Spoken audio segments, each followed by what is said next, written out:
It begins. All right, here is my bank account information. No, I'm kidding. No. Run out into the Oh. woods. Start digging. You'll find it. Yep, I've buried all of my vast riches underneath In one specific piece. tree. Not the One Piece. I love how many people don't realize that that entire show is a swimming suit joke. It's really just a bad pun. Okay, so what happened was Mishko went to find the One Piece. last week we split up. Boss Bear took us to the library, and she had some kind of funky card that just let her go in and bring us in. And Morgan just kind of went in without any trouble either.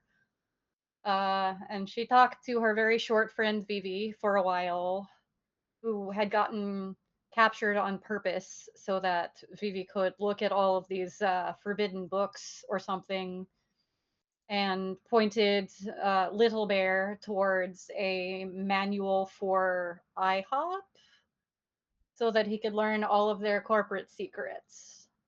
And he decided to try and learn all of their corporate secrets. And now there is a pancake golem for some reason. And I don't know what happened with the other group. Does anyone else want to take over, or am I just going to switch over to Anise? I mean, there's Do a few it. groups, Switch to so you Anise. should probably jump Do between it. them. Oh, Did I miss anything? I was kind of distracted by all of the books and how short Vivi is. Seems like you covered your bases. And then on our side of things, didn't get up to too much. I went with Freddie to go pick up supplies because Aidin always needs supplies, but he needed some really specific ones this time. He needed some kind of things to make ointment and diamonds as usual, and I needed some things. So we went and we found a place called, holy shit, Emporium? Emporium? That is correct, Emporium. yes. I wrote this down. Okay. Yes, We the found Holy Shit Emporium. The Holy Shit Emporium. And the cleric, we found one of their satellite branches, and the cleric Stuffum there pointed me towards the main dispensary of the Holy Shit Emporium. And we went there to get more things and ended up agreeing to, in exchange for being sponsored by the Holy Shit Emporium and having to declare holy shit every time we do anything important or noteworthy in this Grolial, we're getting diamonds and diamond dust and a whole bunch of other goodies in exchange. And let's see, I found a very rare first edition Shadowless base set Charizard card. I'm very happy about that. That has nothing to do with anything. I just wanted to point out that I found it. And then we went back to where Aidin was, and he had been talking to Dar'Rek about something, and that is where we left off.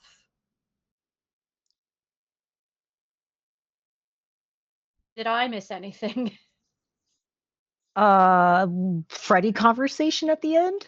Right, yeah. Freddie apologized for not contacting me, and I kind of gave him a little bit of hell for it, and I think I've forgiven him. I'm not sure. And then, like I said, Dar'Rek and Aidin were talking about something, but I was not privy to that conversation, so I don't know. Prior to you leaving, Dar'Rek cast some shade on Freddie, which might have prompted some of this in the first place. That's true. He did. He did kind of cast some shade. It was a whole week ago, even though it was only a few minutes ago. Listen. Such is time. Fun times. And now we're about to enter the dream of a statue or something. Or something. I don't really know. Things are going to happen. Hopefully. They start coming and they don't stop coming. Yeah.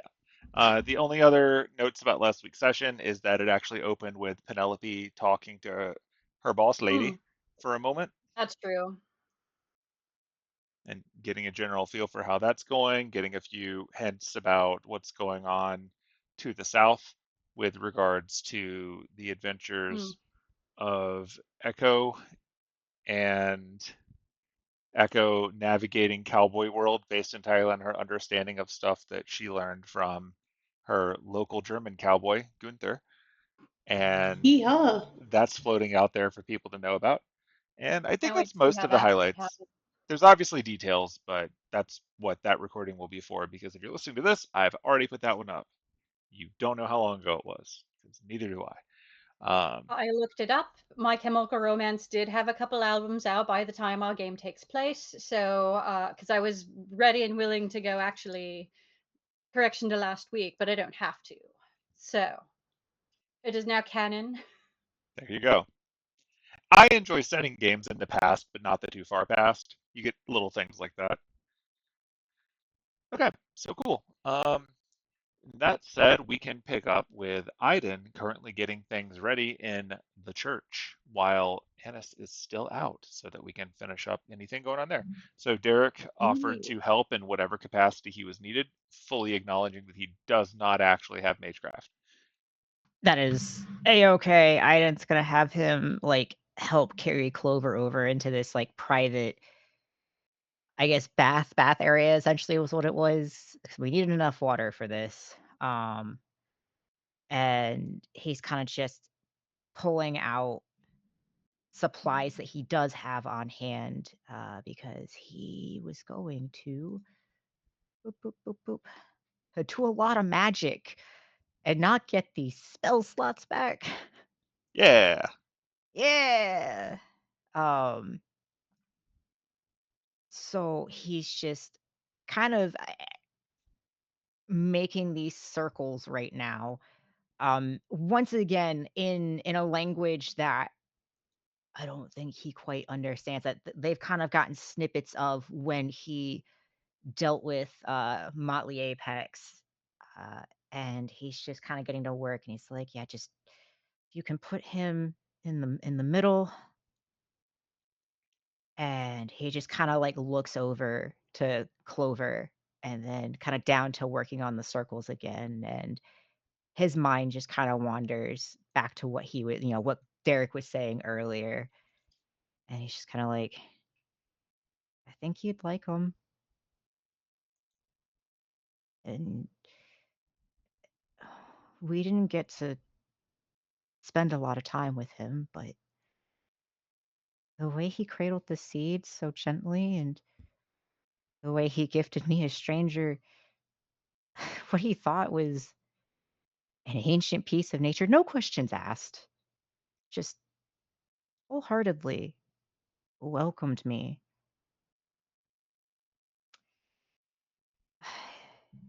Stress in others, a blessing and a curse. And I lied to him, Dar'Rek. I lied to him about who I am, just like Einosh.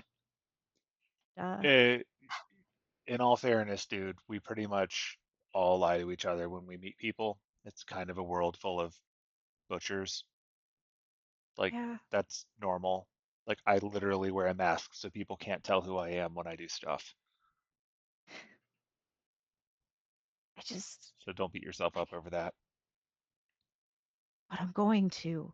Like I need to tell him. Like, what if, he can never trust me again because I lied to him, and because I lied, what if like everything unravels when we get there? Like I tell him and it destroys him, and then just Einosh consumes him, and there's nothing I can do anymore because I can't save him from that, and I'm scared.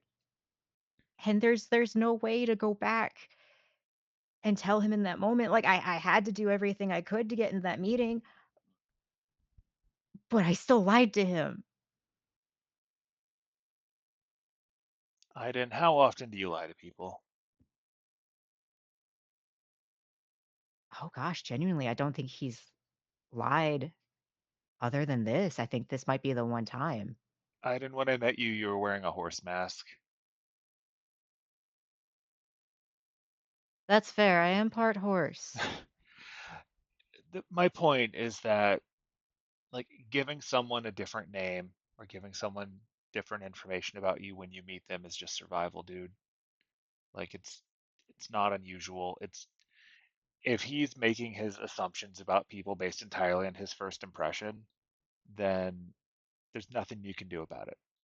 And if he's open God. to changing his mind once he gets more information, then he's someone you might actually want to interact with more than once. Honestly, I don't know how good of a judge of character this guy is. He kind of brought some weapons of mass destruction into a forest and didn't know it.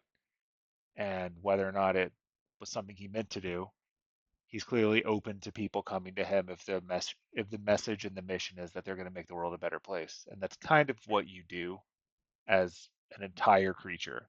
Like, all of you is about that. So Yeah.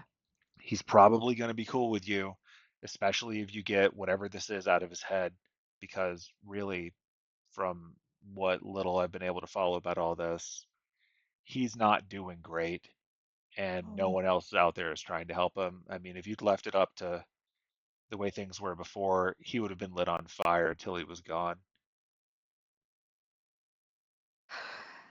Yeah, we had to make sure that that somebody just looks off into the distance towards wherever Echo is. To the south. To the south. He looks to the south. Somebody was a little gung ho with that fire. I mean, admittedly, like, Einosh killed literally her entire family. Like, it happens. Like, the point is, there's a bunch of things going on, and no one really knows anything about this guy. Like, you've only met him once before he tried to kill you. And if that's Not really him, him. then he'll be in there and he'll forgive you. And if that's not him and you've never met him, then you still get a chance to make a first impression, and none of that counts. So stop beating yourself up over it. There's plenty of other things to beat up first. But aren't you gonna beat those things up? I'm going to beat up everything I can. Okay, cool. I mean, I am not a wizard. I cannot make the sky change colors. I cannot realistically shift the world. I cannot turn people into cows. I can punch things and I can kick things. And I can occasionally do a really sweet thing where I Batman across the room and kick someone in the back of the head, which I'm very proud of. But there are limits to what I can do. And honestly, if this is the kind of scenario where you have found a way for me to go into somebody's head and use my kicking and punching as a form of therapy, I'm here for it. I think at this point he's just like he's been stressed and he's just kind of like wiping a little bit of a tear from his eye. It's like, yeah, we're gonna make that possible. I'm nervous there's gonna be a lot of trees for you to punch and kick to make our way through just to even get to him. I mean, I don't know I what's in there, but I will tell you this, if it looks like whatever that is going to happen to you, might have to kick you out, buddy. we'll see Don't how want it to, goes. but don't want you to end up where he did either. Yeah. I don't know, maybe I've got some built up resistance. I've already dealt with him trying to get in my head before. Well, I hope he's a disease you can build up antibodies for and not just, someone who's learning how to get around you. Well, in good news, a rester. Well, was it a regular restoration or was it a greater restoration that we ended up having to use during that time? To get rid of, The spores and oh, it's the just a issues. lesser. Oh yeah, yeah. Okay, so he's like, yeah. Well, if anything, restoration, restorative magic seems to work. Hopefully, you don't get any spores attached to you, even in the dreams. Do what we can. Not, yeah. Wear a mask. I don't know if that'll technically go over to the dream side, but you never know. I guess put one on your I face and we'll. fall I asleep just and we'll don't want find to turn out. into a Pokemon. I don't think I he's gonna turn me into a Pokemon, but if he does, I'm gonna bite yeah. him. I'm gonna bite him real good. I don't think Einosh knows what Pokemon is. I'm gonna be real. I'm still learning myself. There's a lot of them. Yeah, seems like there's more every time you turn around. Yeah, yeah. Anise knows though. That's essentially just kind of he's Yeah, chattering with Derek, and I wasn't sure if Anise would have wanted to walk in or you can hear any wander in of whenever that. you want to with any of that. Yeah, because that's something she could have overheard if she was coming back. He just stressed. Ah, I was muted. Uh, Yeah. Yeah, I guess that's about the point where they'd walk in. Perfect. He's like, all right, I've. It's gonna take 3 hours to get all of these set up, and they will only work once for I think it's like 24 hours. Where is my To walk in, like, successful shopping trip. I got oh you all the stuff to make your ointments. I have secured a pretty big supply of uh, diamonds and diamond dust. The only gosh. catch is that every time we do anything noteworthy or important in this Grail War, we have to say "Holy shit" because they are from the Holy Shit Emporium, and that's their condition. But she just hands the 3 diamonds over to him. I'm what is it with people in Dream's End and the word shit? Shit happens. Holy shit. What's the next shit? Like shit's real? I don't know. Shit's bad dreaming? you'll know when you see it. It's already planned. Okay. Oh god.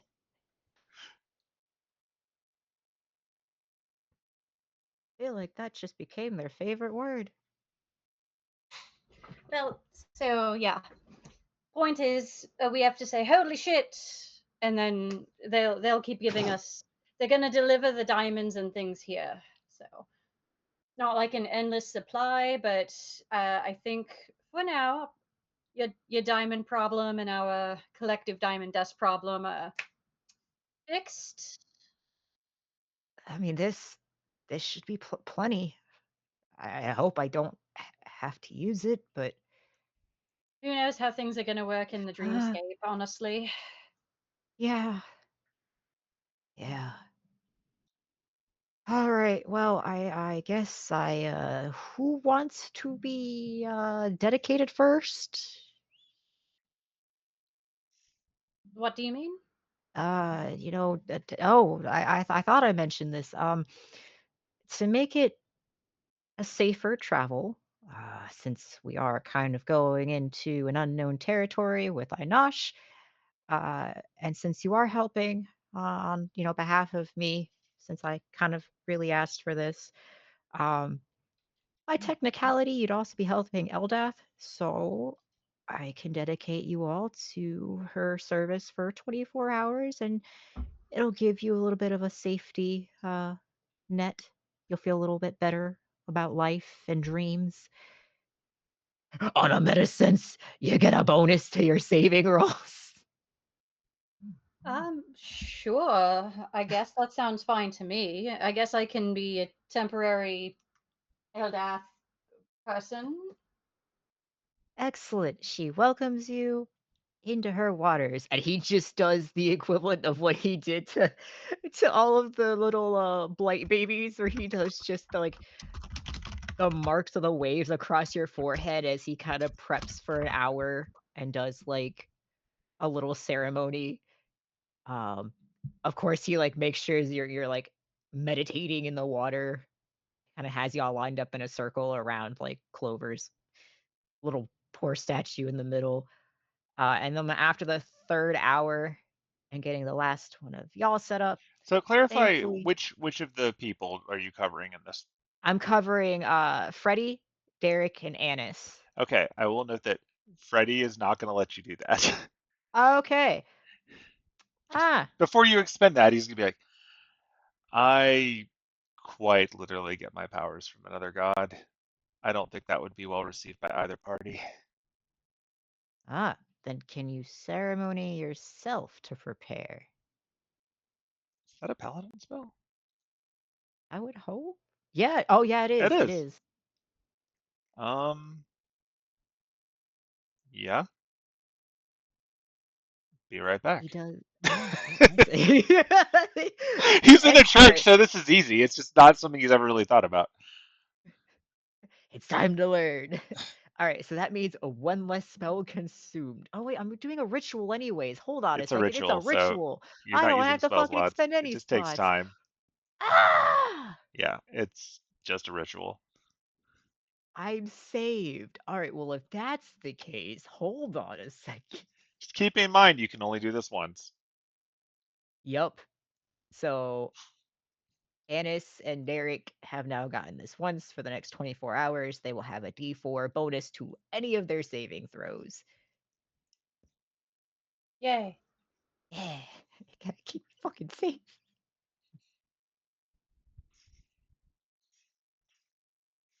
Fun times. Yeah, just whatever you think is gonna help, big guy. Do you think that internally we can pull each other out by hitting each other, or do we need an outside source to do this? I think we need it just in case. I think we might need an outside source, just Okay. in case. But luckily, Lucretia's here, and Laeticia, and Charity, and plenty of other people are here. And I think they like us enough to save us from potentially dying in a dream. So Yeah. I'm trying to remember the name of that other church lady that was here. Charity, Laeticia. The one that we met in like Lupin's mansion. I know Oh, she's Lupin's here. I just mansion? can't remember her Oh. name. Oh, Wasn't it Chastity? Chastity. No, I don't think so. It was the one that I traded the shroud to. At least I think she's here. Anyway, ignore I don't me. remember if she's there or not. Let me check. Whee.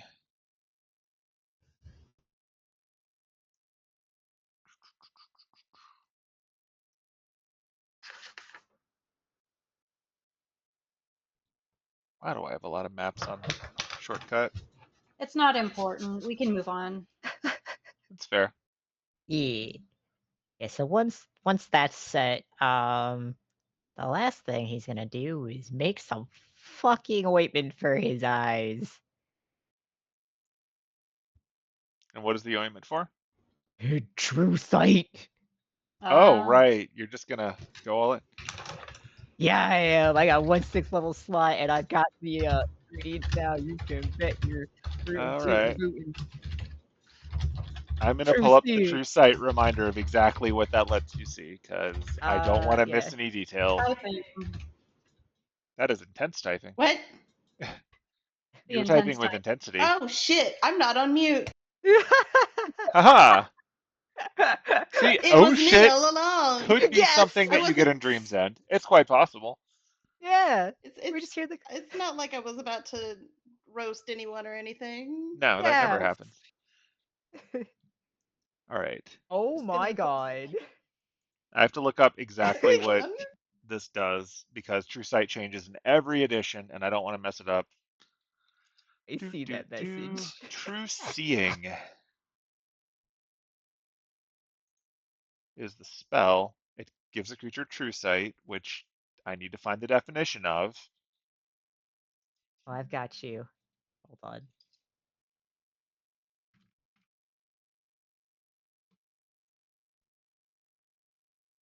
All right, is that in the wiki? Assuming that this is correct from the SRD, a creature with True Sight can add to a specific range, see normal and magical darkness, see invisible Yep. creatures and objects, automatically detect visual illusions and succeed on saving throws against them, and perceives the original form of a shape changer or creature that is transformed by magic. Further, It the also creature seems can to see do. into the ethereal plane. Okay. I will see everything. You I will not mean, stop me, Einosh. you will see exactly the things that it just said you will see. It does actually Exactly. give you more in older editions, so that's why I wanted to make sure. Yeah.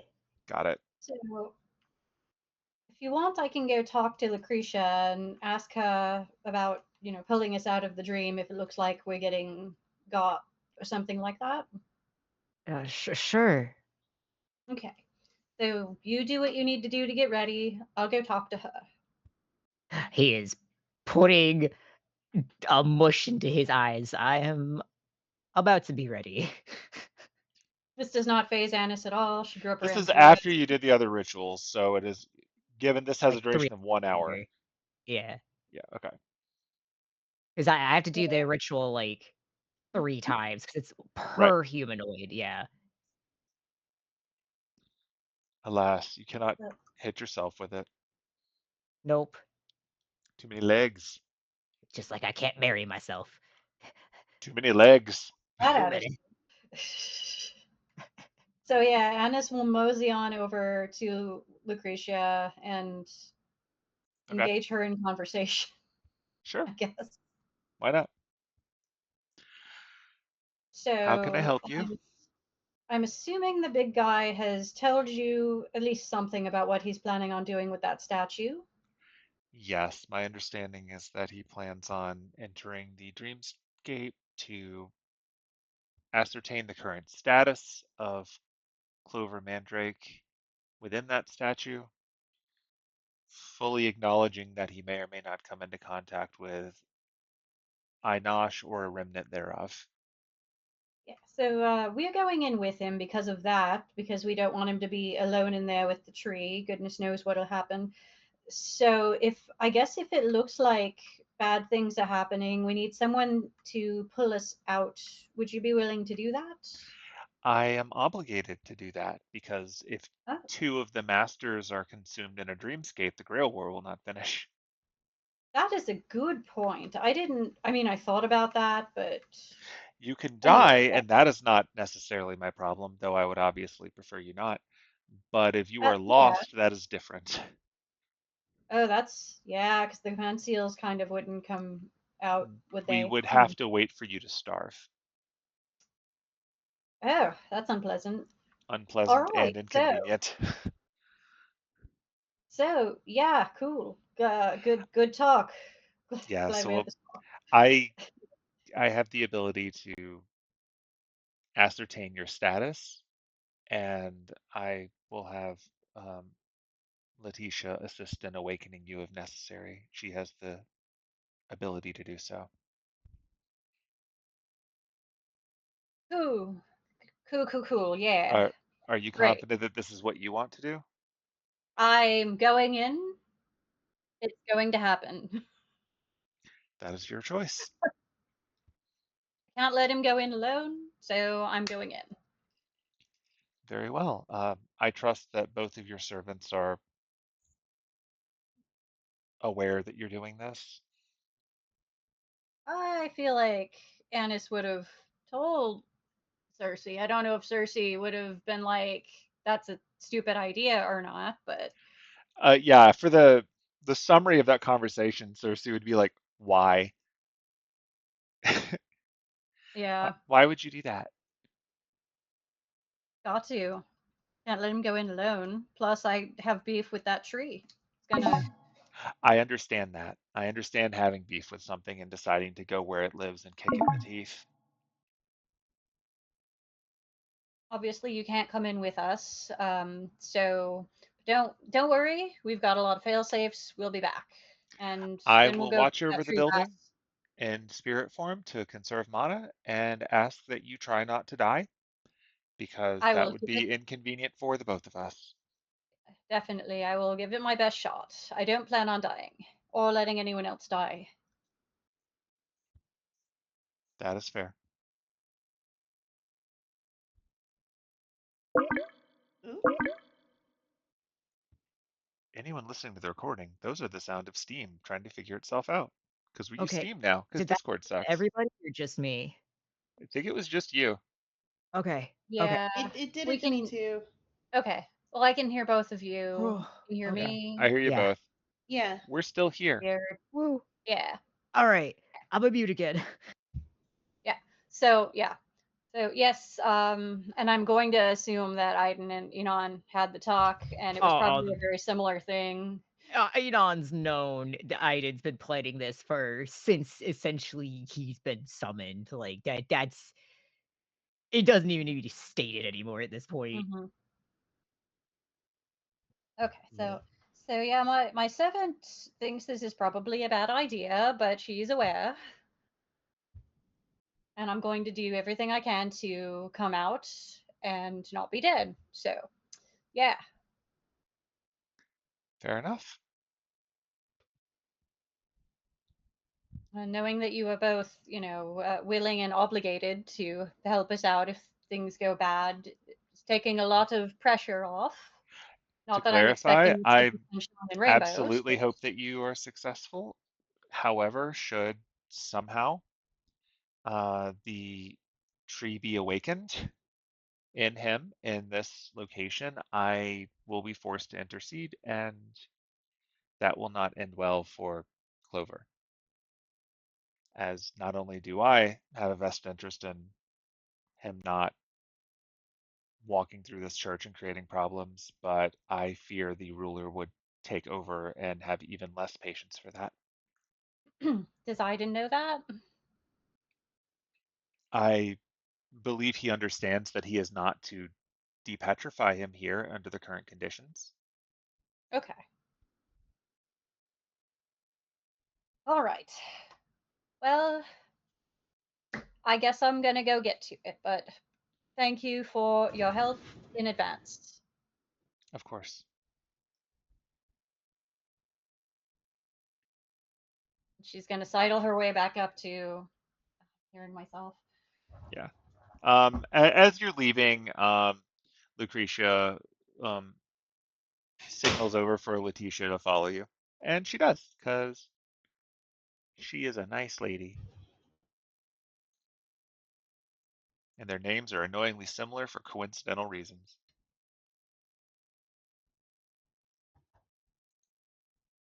Cool.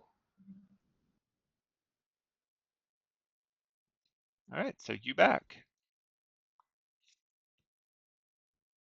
So Lucretia is both willing and obligated to help us in the event that anything goes wrong. And oh, I guess Laeticia here is going to be in charge of actually, shaking us awake Okay. or slapping us awake, somehow waking us up. Okay. So are we doing this now or are we going to wait? Seems What? like probably now, but I guess. Yeah. How do you feel about a nap? how long of a nap? How long does it take you to fall asleep? I mean, I don't know. I actually don't know. I guess it's not something she can do on command. And considering how often they sleep, she's pretty well rested. But so we're gonna try and do this now. We all have to go to sleep. Yeah, I mean that's the only way in. Do I have that spell? Probably I mean, not. you don't need to Even if cast I the spell. do. Like, Lucretia can help you with that. Honestly, the spell would be hard because you're resistant to it. Yeah, I was like that. Oh, that's a good point. I gotta do it.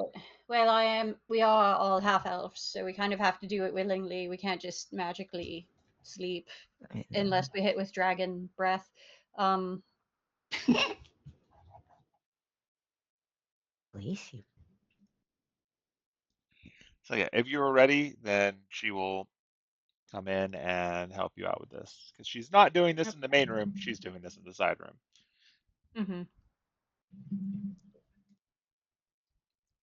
All right, Yeah, so Aidin, ready as I'll ever be.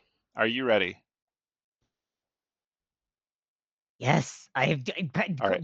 Have you Goop in got the your eye stuff in goop in and the cast the eyes. I'm spell? ready. All right, you've I'm cast the spell. ready. Because I need to tell you what people look like because you've never had true sight before.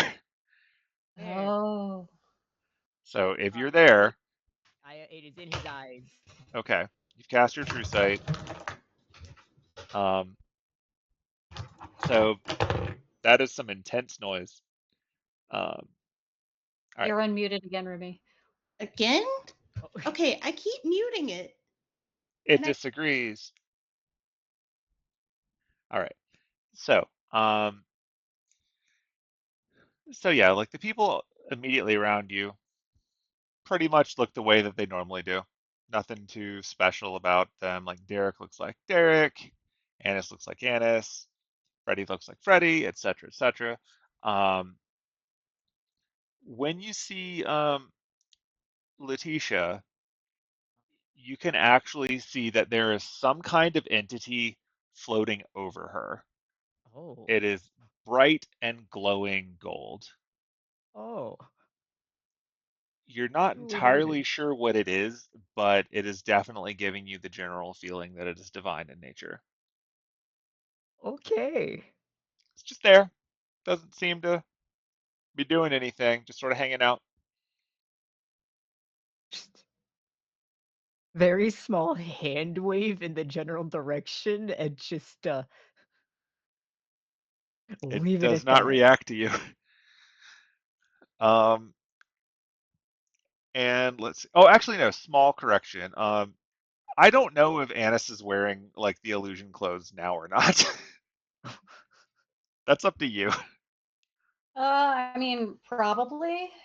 Okay, well then you can see beyond the the allusions to whatever Anise is wearing, like with those. Like I think by default they just look like very basic plain clothes, not fancy, Yeah, because they create the comfortable. illusion of other outfits. So Shorts and a t-shirt. yeah, you get very chill Anise, even though she seemed to be a little fancier before. Okay. So you got that. Um, and then when Lucretia comes in, you can see when you look at her, you see the form of someone who looks a bit closer to. Let me just dig out the picture. We have it.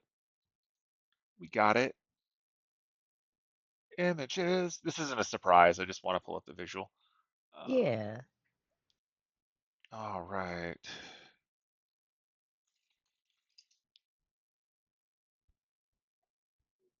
So many folders.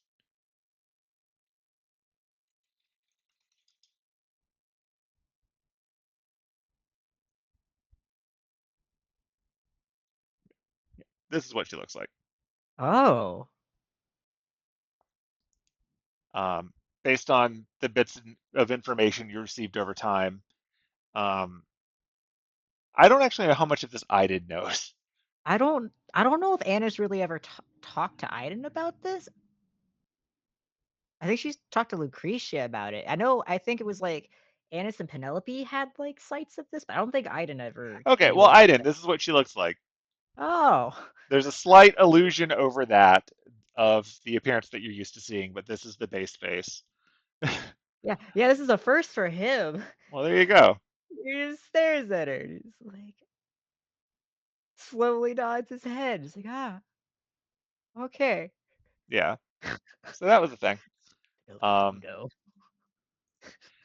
but yeah, otherwise she sounds the same, walks over, sees a lot of you, and she says, last chance if anyone wants to set this one out.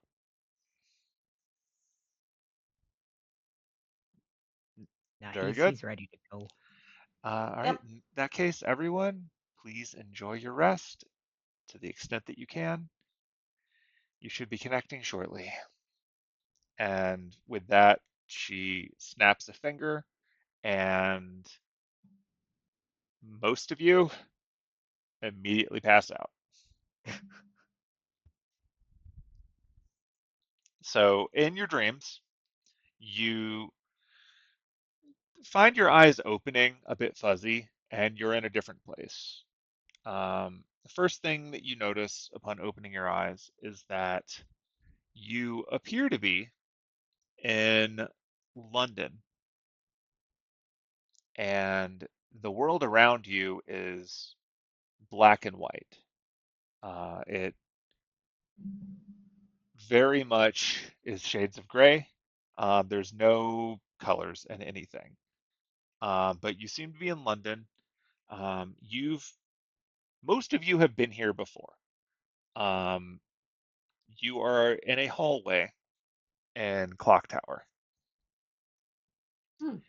and specifically, you're in the hallway that is associated with like the basic introductory classes, the area that like the equivalent of first years go to. Like this is the most basic magecraft area. This is where the younger mages go before they ultimately leave Clock Tower or move on to start taking courses in actual curricula. Um, of note, like Anise, you are here. Aidin is here. Dar'Rek is here. And Freddie is here. All of you are here. Now, before you went to sleep, uh, one of you was given a charm Oh, from right. Penelope. I don't know which one of you went to sleep holding it. Probably Anise, because I'm pretty sure she gave it to Anise. Okay. That's what I Well, thought too. Well, no, she gave it to Morgan to give to whoever she thought would use it the Oh, best. and I think Morgan gave it to Anise. Yes. Morgan gave it to Okay. Anise. So, Anise, assuming you still had that charm. I wouldn't Uh, have given it up, yeah. okay. So you had that charm. That means that similar to uses in the past, because you went to sleep with that charm, there's another person here with you, which is going to be a manifestation of something meant to keep Anise safe. I will let that thing announce itself. Oh, okay. Hello, it is a very tiny Penelope. Oh, oh. Oh my god. So like holding it in her hand size Penelope. Yeah, like a shoulder Penelope. It's Oh like my a little god. plushie. It's very But like tiny. walking around animated, clearly like moving. Oh yeah. Yeah. Oh, this is not what I expected. Uh, hello? What did you expect? Well, she gave me the Vivi bracelet, so I was expecting Vivi, I guess. I mean, I don't always look like tiny Vivi. That's fair. All right, do you want to hang out on my shoulder? Yeah, sure. Put her there. It's gonna flop. This is weird. She just kind of like leans a little closer to Anice's ear and is just like, "Oh, don't be nasty." I wasn't planning on it. I'm in someone else's head. That would be weird and rude. I know, but I picked that up from actual Penelope. I know. Okay. Cool.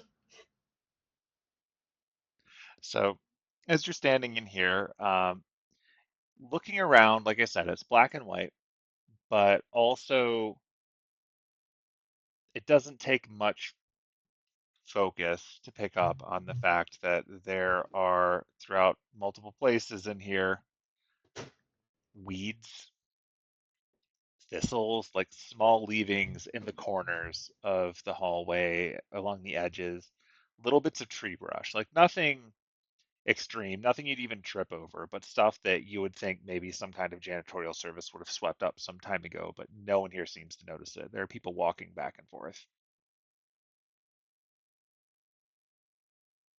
So, given that, um, you can hear from down the hall, a lot of you, you can hear that someone in one of the classrooms is giving some kind of presentation. And it's a familiar voice that all of you have heard before.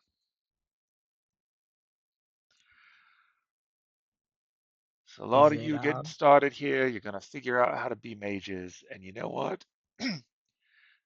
Honestly, not all of you are going to make it, but this is your opportunity to find out exactly where you're at, and you know, things go well, get you on a course to succeed as your family see fit. Things go poorly, you'll find out before you hurt yourself. So, welcome to the class. I'm your professor for the day. My name is Irvine Gilrath, and I hope we will all go on this journey together. I'm going to start taking roll in a moment, so please signify that you're here and alive when I get to your name, and from there, we'll get started. Happy first day of class. Welcome to Clock Tower. Please try not to die before you learn something.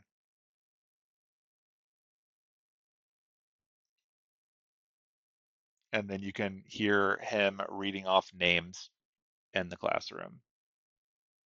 No names really pop up that are familiar to you. You have no idea when this is, but there's clearly some kind of dream going on.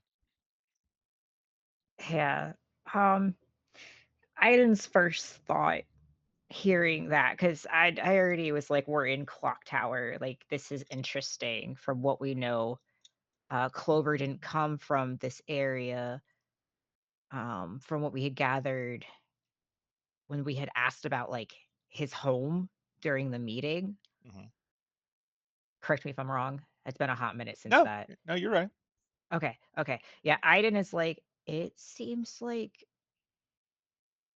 this is giving us not just his. This might give us everyone he's ever been possessed to. I mean, Irvine's here, Yeah, that's unexpected. but I that guess, means should we go check it out? I really want to find Clover, but Maybe he's in the classroom. maybe the next pathways through there. Yeah, this will definitely give us insight to who else he's possessed. I guess. Yeah. Do you want to take lead, or I mean, I'll take lead. I don't mind. He just starts walking forward. He's like, "Yep, all Uh, right, going in." oh, okay. And Anise will just try and keep up with him. Yeah, as the group of you walk forward, the people in the hall that are walking about don't seem to notice you at all, which is Yeah, good because you look like yourselves. You're not in your clock tower disguises. You're just you. yeah. But no one notices any of you. They don't notice the horse. They don't notice the tiny Penelope. They don't notice any of it. Um, Well, feels more like you're walking through a memory than a live experience. maybe we'll see how Einosh contacted Irvine. Maybe we'll see that. And I initially, when we got here, I thought maybe we should just go straight to the greenhouse, but I guess we're here. So as you get to the room, you can see inside there are a lot of blurry people. Like perhaps most of the kids there just don't, I say kids, like younger people, like they're varying ages, but they're all generally younger. Um, filling in the room. They're fuzzy, like they just weren't really encoded. They're like background NPC type characters, or like to put it another way, it's like when you have someone that only really appears in your peripheral vision, you don't really remember what they look like, but you could maybe pick together things like that person has blonde hair, that person's really big, but no real details on them. And even like the names that he's calling out are kind of mumbly, so you can't really make them out. Like these are not really firm memories. But the guy at the front of the room is a younger Irvine Gilrath. He looks younger than the one that you've met. He looks younger than the snow version of him. Um, and there's one person in the room who does come through completely clear. It's this kid sitting there. I don't know, he looks pretty young. He's like maybe 11 or 12. He's the youngest person in the room by far. And he seems to be sitting there with like his little like covered book with a book cover. He's got a notebook. He seems to be looking around, realizing he's the smallest person there. He's got some glasses on, And then he finally hears a name called out. And when Gilrath gets to it, he's like, Clover Foxby. Foxby. Foxby? Foxby. Oh, The people that Annis's clock tower disguise is impersonating. Oh wait. my Here, that, that Clover was not in Foxby here. character. Oh my fucking But god. yes, Oh wow. congratulations. The like over 100 episode brick joke has finally fallen. Um, we did it. We Ugh. got there. Writing that shit down. Clover Foxby. You and me both. He continues on, and then you kind of get an observation. Like you can sort of watch him almost fast forward through the class. Like every now and then something slows down and he says it at a normal speed. You get the impression that maybe this is the part that Clover remembers better. And every time that the professor talks to Clover, it's like very crisp, clear, high definition green. Like these are the properly encoded memories.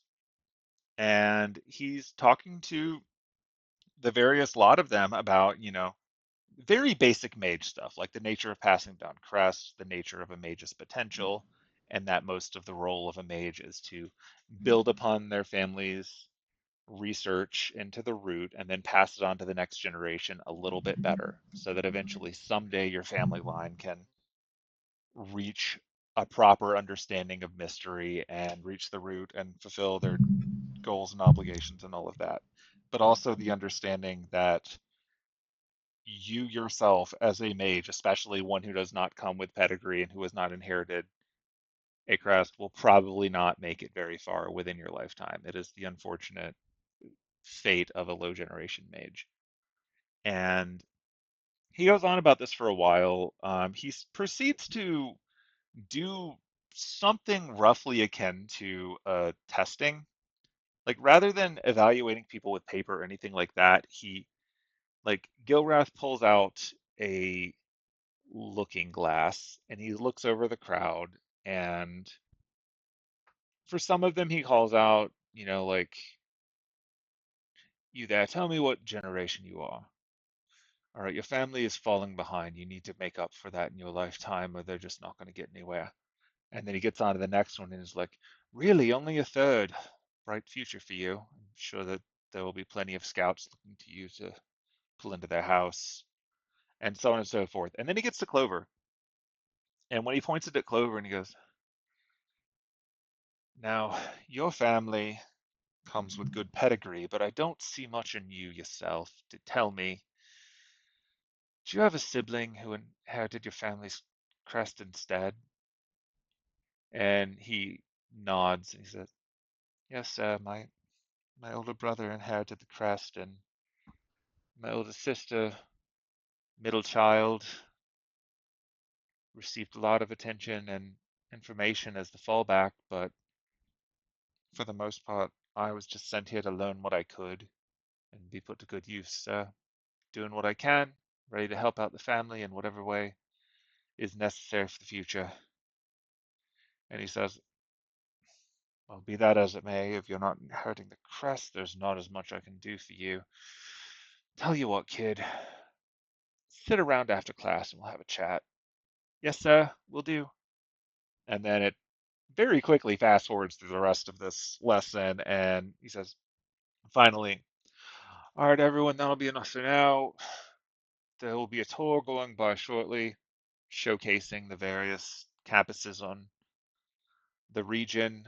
I personally recommend checking out Botany. It's a wonderful place. Get you some fresh air. God knows some of you need it. And I'll be along in a bit. I'm just going to have a chat with our good friend, Mr. Foxby, over here. And with that, the group leaves and he sits down, like he being Irvine, sits down next to Clover and says, I'm going to be real with you, kid.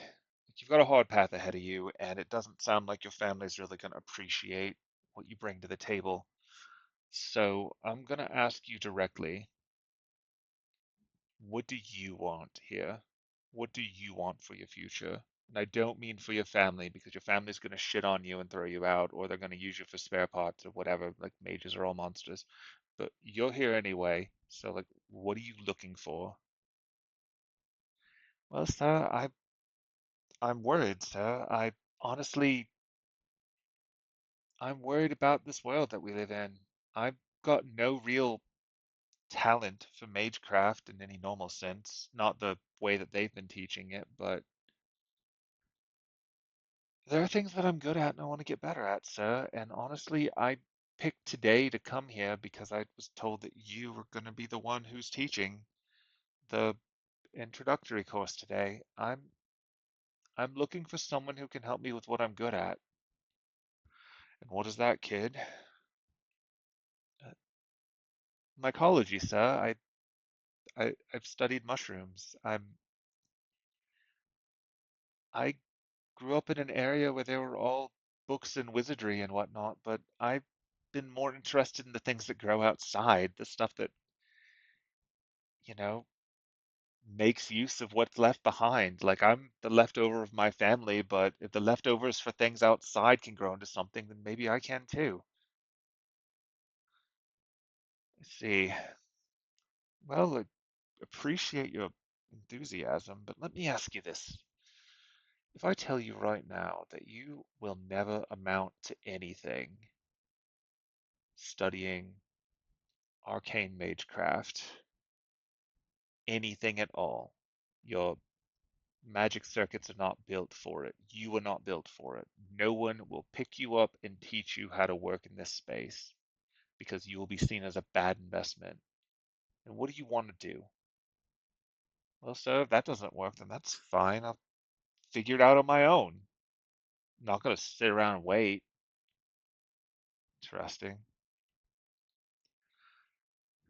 Let me tell you this. Come with me. We're going to go for a walk. And it's going to be a long walk, so if you need a juice pouch or something, pick it up before you go. I'm not that young. Of course not.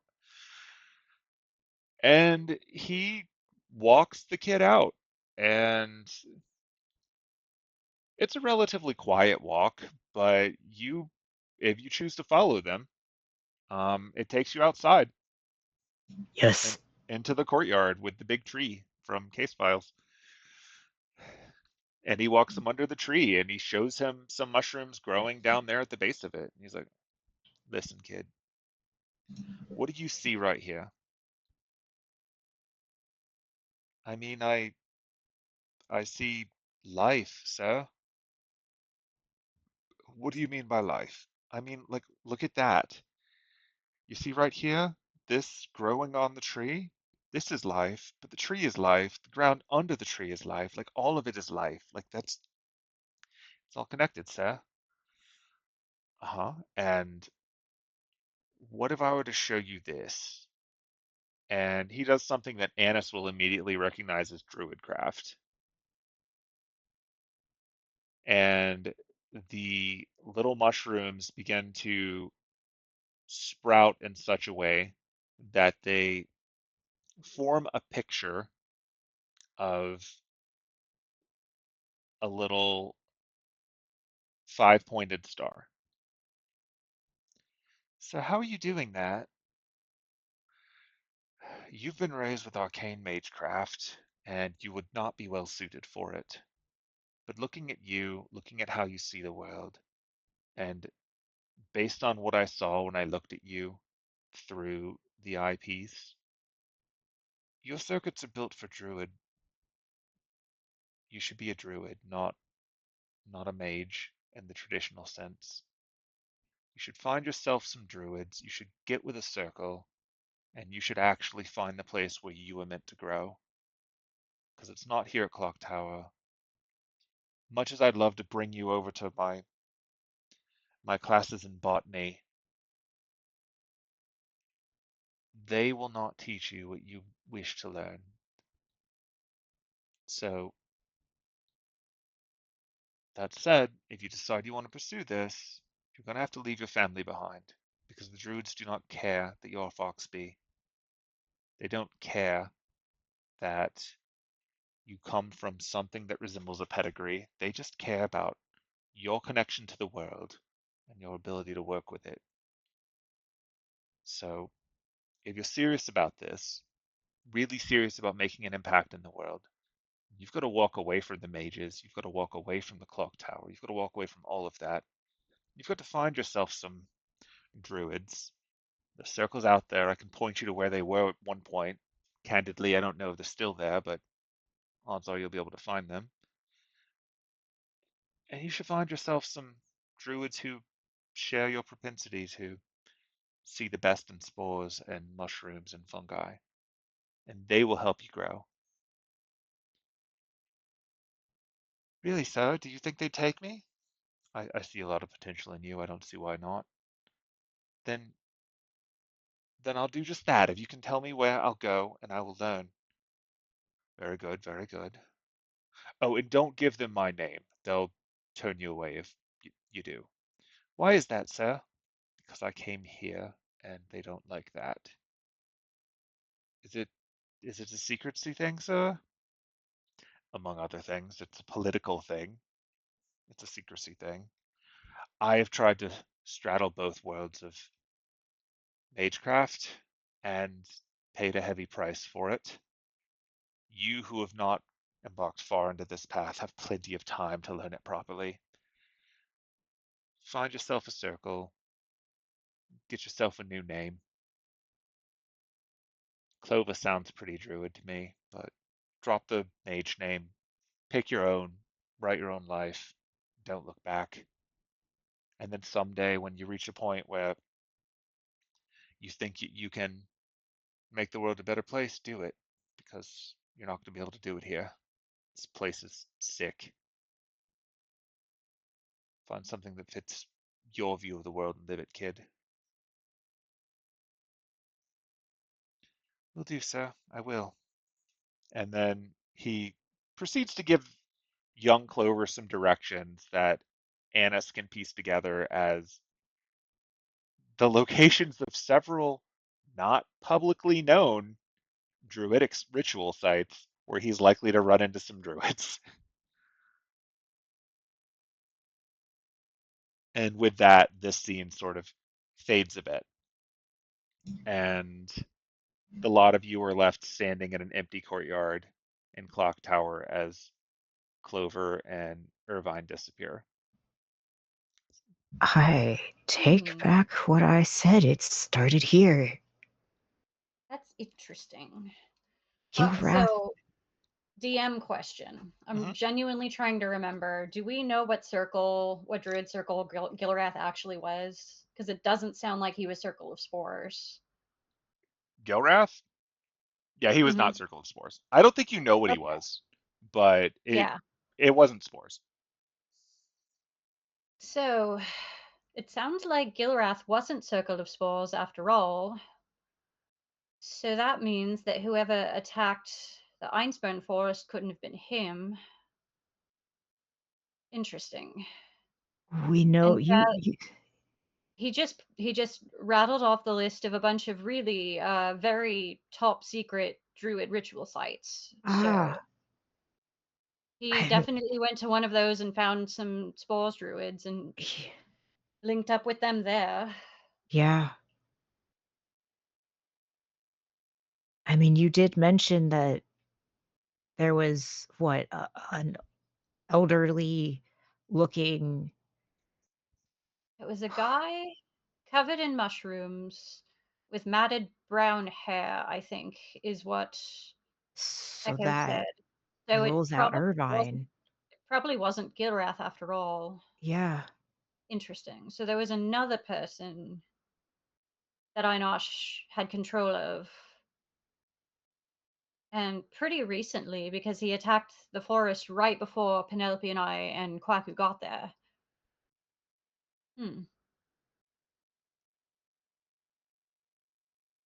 Well, I have no idea where to go from here, but that's certainly some interesting information. Let's go to one of you said that there's ritual sites. I mean, we got to go to one somehow. I guess. Do we just walk through another door? Or... I guess I'll look around and see if anything, because I've been to Clock Tower. Actually, I don't know. Aidin's been a lot recently too, because he was talking to Well, Piers. it's But more I so guess I'll we're in look a around. dreamscape. That's true. But like we're in the big like open area of Clock Tower, so I'm gonna look around, I guess, and see if anything looks out of place, if I can. Yep, you can do an investigation check. Oh, dang. Okay. Nice. Very nice. All right, so yeah, looking around in the open area where that just played out, you see big trees and whatnot. Like one specific tree in the center where this conversation happened, but there's the bushes and other natural things around. As you look, what you find includes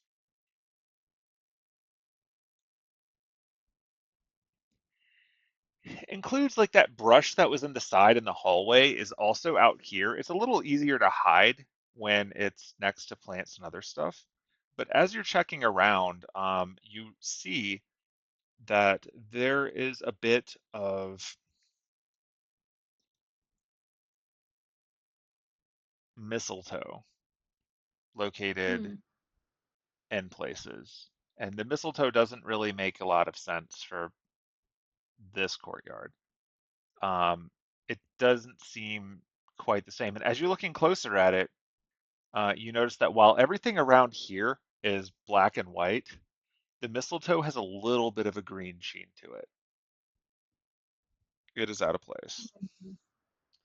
Uh, I guess I will alert them to it and start following. If it's like forming a trail off in a direction, I guess I'll start following it.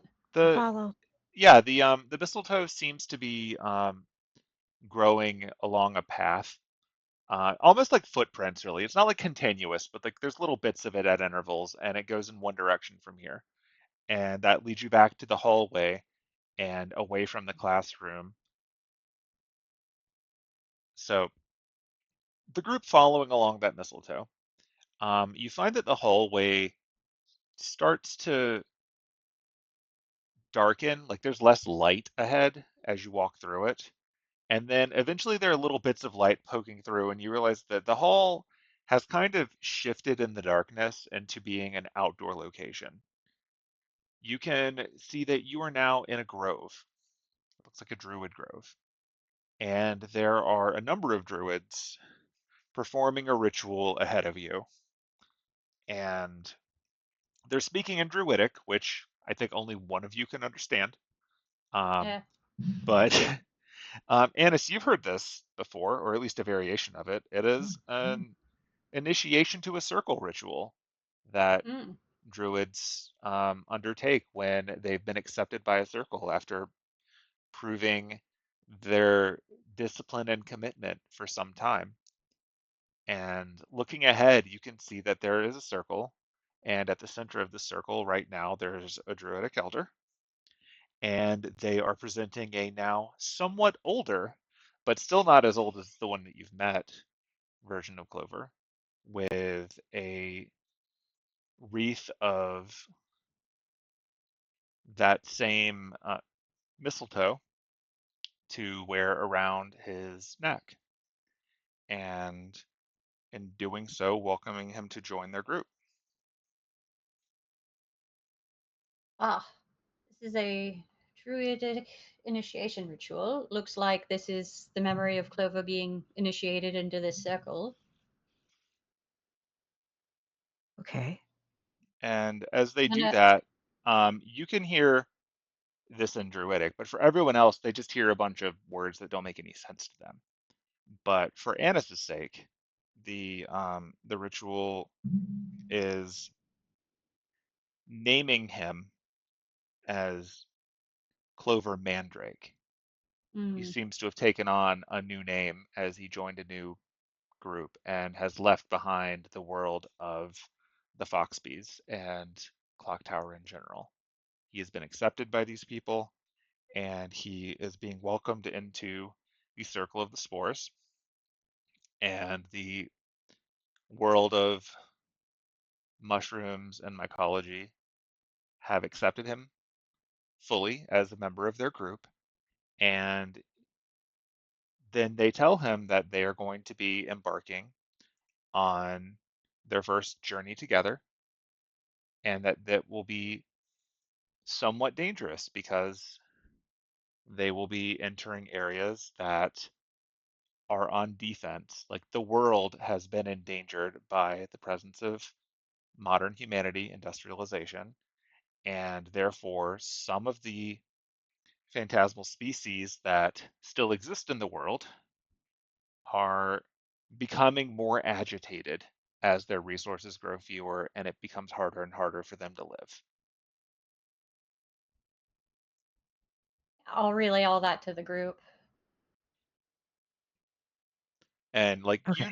Anise, from having been through some of these things before, that like, yes, druids are obviously trying to like protect the ley lines and protect the land, but also, yeah, there's a certain amount of, as humans expand their influence over the natural world, the phantasmal species that are still here but not exactly passing as human get backed more and more into a corner and have much worse odds. And also, they run the risk of, if they are seen, then someone from the clock tower or the church will inevitably be sent in to deal with them to keep the mystery going.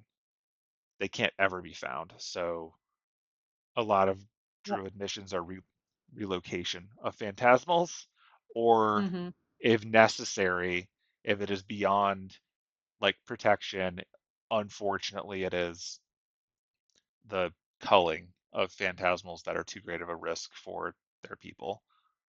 And that's not pleasant. It's not something any of them like to do, but you can't really risk an entire region falling because one or two phantasmals are impossible to reason with. So that seems to be where he's going next. And even if you're a druid, the more human you look, the less they trust you. But yeah, this was the initiation for Clover Mandrake. I guess I guess we should either follow them or look for whatever the next connection to the next memory is going to be. Because this one was mistletoe, and he got the mistletoe wreath. Okay.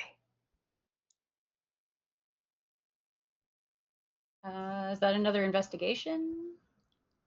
That is up to you. Like, one thing to note about being in Dream Place is that you can use skills in ways that are not normal as long as they make sense through any logical path. You do not have to strictly roll perception or investigation. If you want to try to, like, get a feel for things, you can try to sense motive some of these NPCs that are around.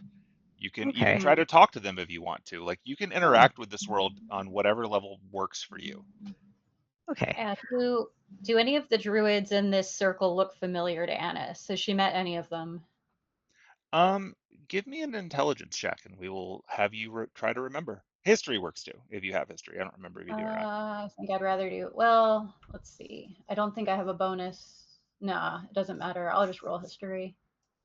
And just so me, the person, kind of the synopsis of what just happened, because I had Patches Sure. jump and I kind of missed a portion.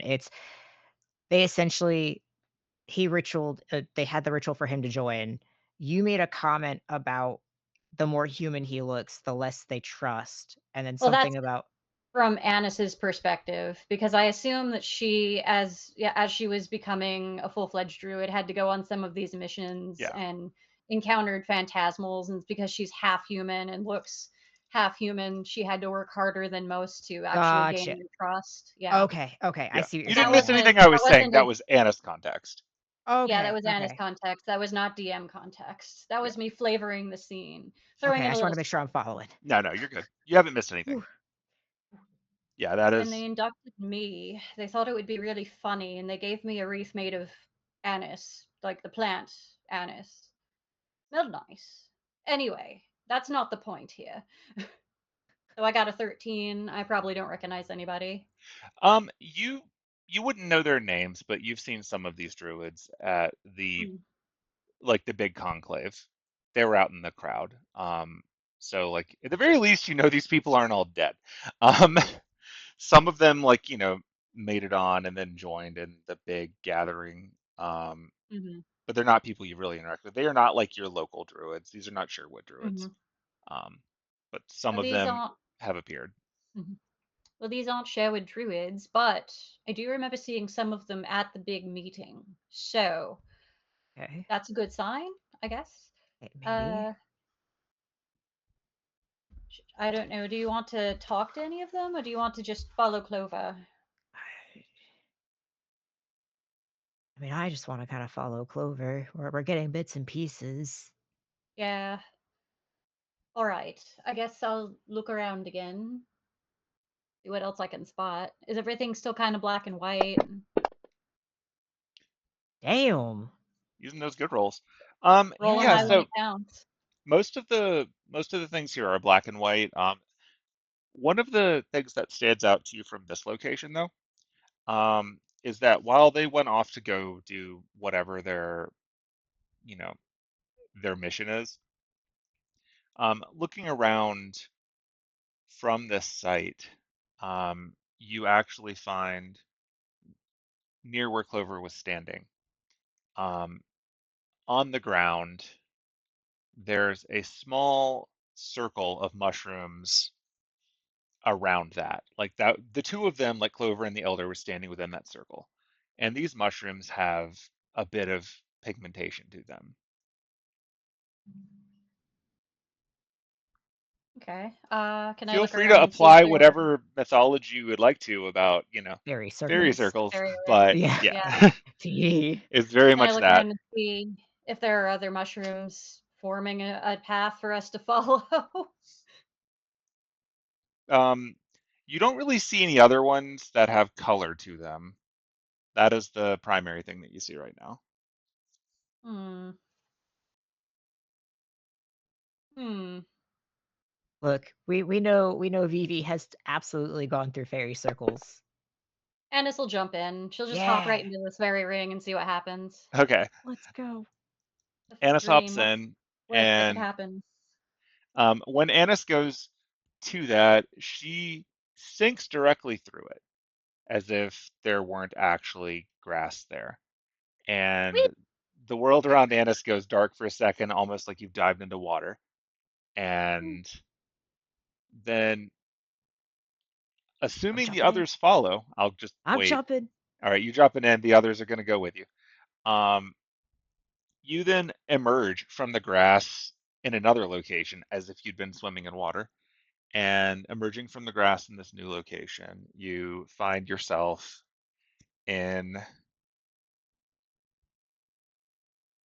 in the woods that you had that Annis and actually everyone here but Freddie has seen.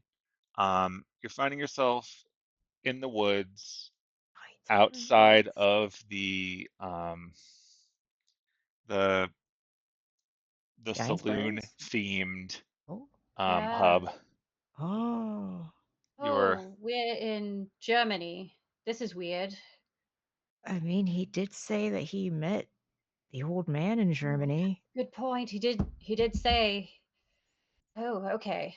This is We might good. be We might getting closer. we Yeah. might be getting close. We might be finding out a whole lot." Yeah. Okay. Keep your eyes peeled.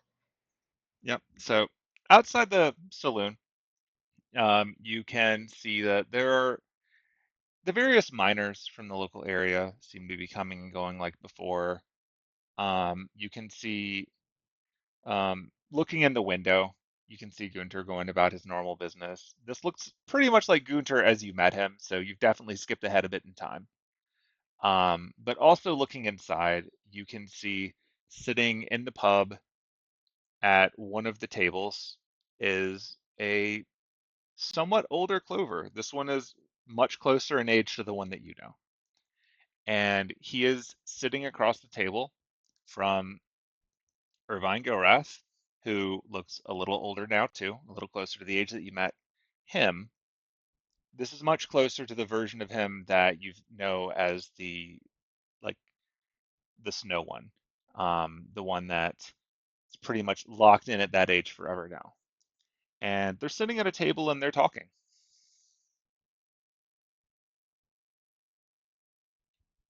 I'm going into the Oh, saloon. I want to listen. Okay. Um, you you go to step in, and as you like push open the door and you walk past the little robot coin operated horse thing that Penelope rode for a cowboy hat um, long ago. Um, Hmm. Stepping inside, you can see them sitting at their table, and as you are approaching the table, you encounter someone who does notice you standing in here. And the someone who notices you is a different Clover. And this Clover seems to intercept you as you walk up to talk to that one. And this Clover is the version of him that has all the mushroomy stuff on his face. Oh, you son of a bitch. And he sees a lot of you walking up, and then he says, "Ah, visitors. Well, it's honestly kind of rough seeing you here, but welcome to my memories." Suppose it's fitting as any that we ended up in yet another pub, huh? Tend to hang out in Mm. these places, don't we? Anise has her sword out. Oh, don't worry about that. I'm not gonna fight you. There's no point. No, I'm just gonna ask you to politely not listen in on this one. It is not my proudest moment. And obviously, you can do whatever you want. I'm not gonna try to fight you. There's no point. But like, if you want to see me at one of my lowest moments, there it is. That gets your kicks off. Alternatively, if I could offer you a better conversation, then I'll head upstairs and we can have a talk about that big old tree problem of yours. It's your choice. And with that, he turns and starts to walk up the stairs. I I don't trust that that's him. Hmm. Insight. Go. Anise is gonna sheath her sword, but she's like not taking her eyes off of that Clover. Hmm. Jesus Christ, 27. All these 19s tonight. Um, I don't the way that he's talking is not the way that actual Clover talked to him. He's talking to him the way that Einosh talked to him in the bar. That is what's making me Hmm. concerned. He's He not said yet talking like another pub. Clover. Yeah. That is a fair read. Um, but both based on your role and just your general role play pickup, you get Fuck the that guy. impression that this is someone who's trying to keep you away from a conversation with bait. Yeah, no, I know it's not him. I don't need the true sight for that shit. I'm walking straight towards Irvine and Clover. Okay, Yeah. fair enough. So yeah, the other one goes upstairs and no one follows, and the lot of you walk over across the saloon and you see the two of them talking. And as you approach, you can see that Irvine, um, now that you're a little bit closer, he looks like he's seen better days. Um, Unlike the one that you met from like the simulacrum, this one's pretty beat up.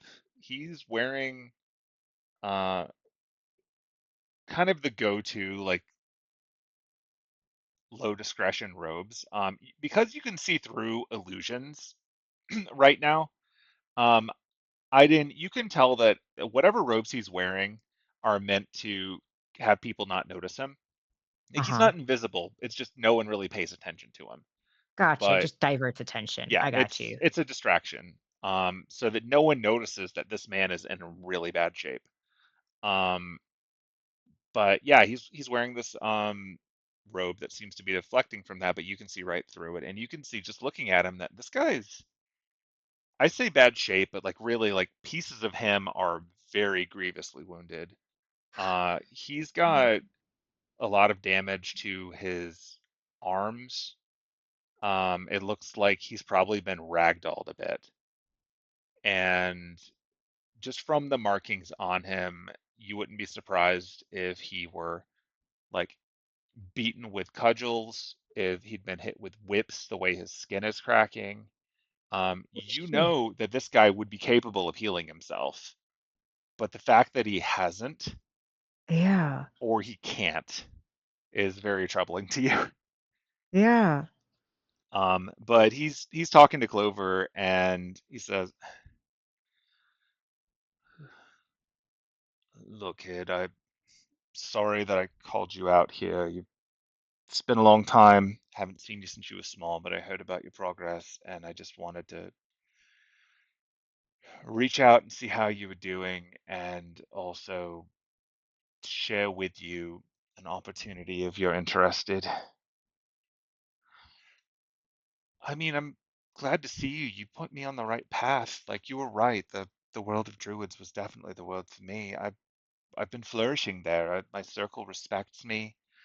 I've got a new name. I've got everything going for me now, and we're working really hard to do stuff about this world. I mean, there are problems out there, but we're we're doing our own research into how to use the parts of the planet that are unfortunately dying to revitalize the parts that aren't. And maybe this is just something that we can salvage, you know? I understand that. That's very commendable, but actually, I'm here to talk to you about that. I recently went on an expedition, and as you can tell, it's taken a number on me. Yeah, can I heal you for that? It won't work. I I don't know how to explain it, but the the place I went was something else. It was a special place that I don't know if it was another texture or what. We were doing an investigation. We were looking into things that could help fix this declining world. And what I encountered were phantasmals that I didn't think could still exist in this place. But one of them did this to me, and I've not been able to heal it. I don't know how long I'm going to last, if I'm being honest. And so I will say that to give you some context, I went on an expedition with Clock Tower, and we journeyed into a place that I couldn't properly even give you directions for. I didn't really understand the whole way myself, but there were plants there that are gone. They're extinct, but they still exist here. And there are things that shouldn't be possible. Like the mana is so rich in this place, and we thought perhaps if we could find some way to tap into it, we could maybe offset some of the drain on our own world. And so in the process, I got these, and he pulls out a bag, and you've seen that bag before, Aidin. You know what's in it. Um, I got these. These things are capable of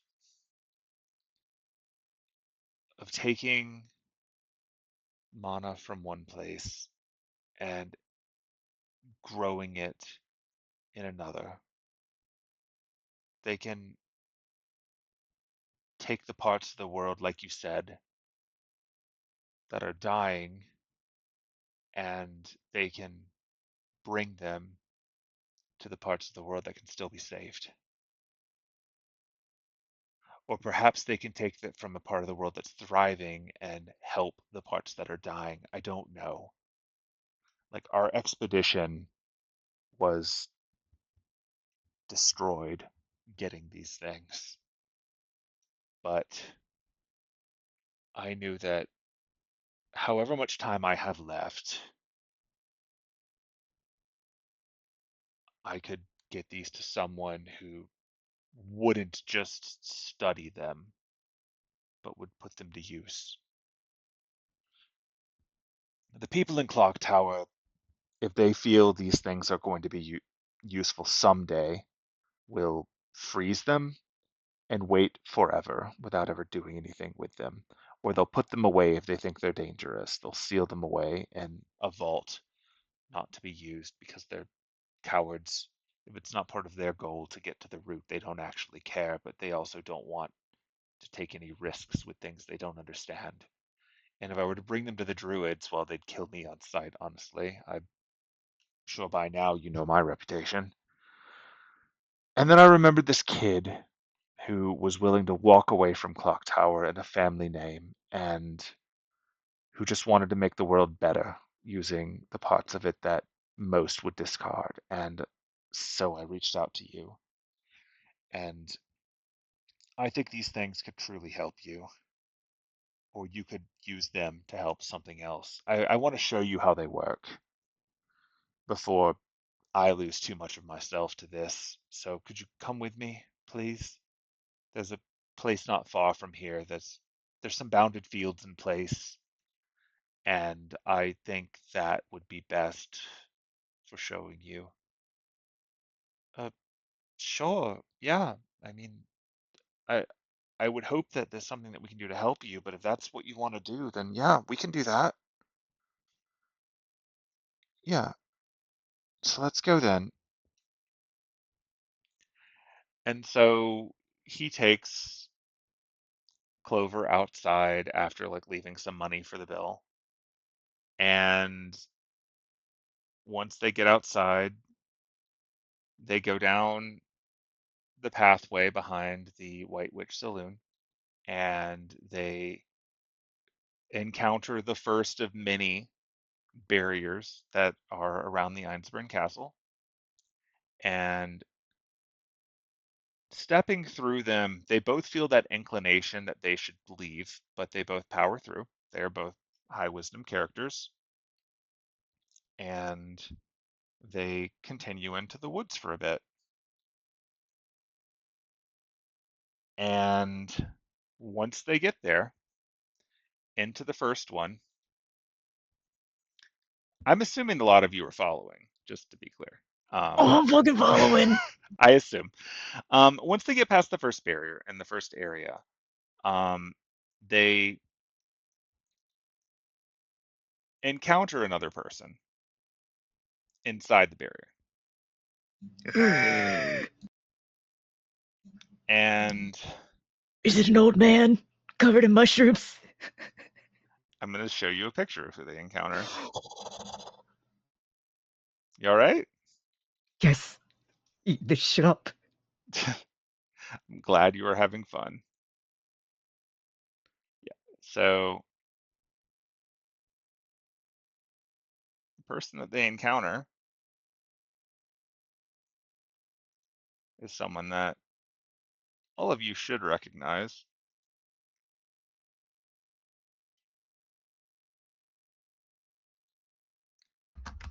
I am aggressively slapping my keyboard so hard right now. They What is he encounter. doing there? Guys, my What? crack fucking theory. Remember when I sounded crazy? Remember when I sounded crazy when I was like, it's Fadon? And you did You that. still I mean, admittedly sound crazy right now, but I thought it too, though. I'm not gonna lie. so they go down and they Going encounter to him. mute after this, but what the fuck? Okay. They Anise encounter is like shook. Fidon, and Fidon sees them, and he approaches them and he says, "Can I help you?" And the two of them see him and they say, um, "Are we trespassing here, sir?" And he says, "In a sense, I am here to safeguard the path for my lady, who will be visiting shortly, and I have an invitation. What about you?" And Gilrath says to him, uh, not really an invitation so much as making use of the local terrain. So if you could do me a favor, I'd really appreciate it if you could give us some space in this massive forest.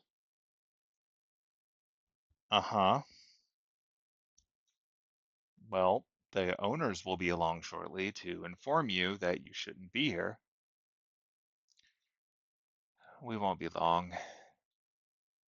And with that, um,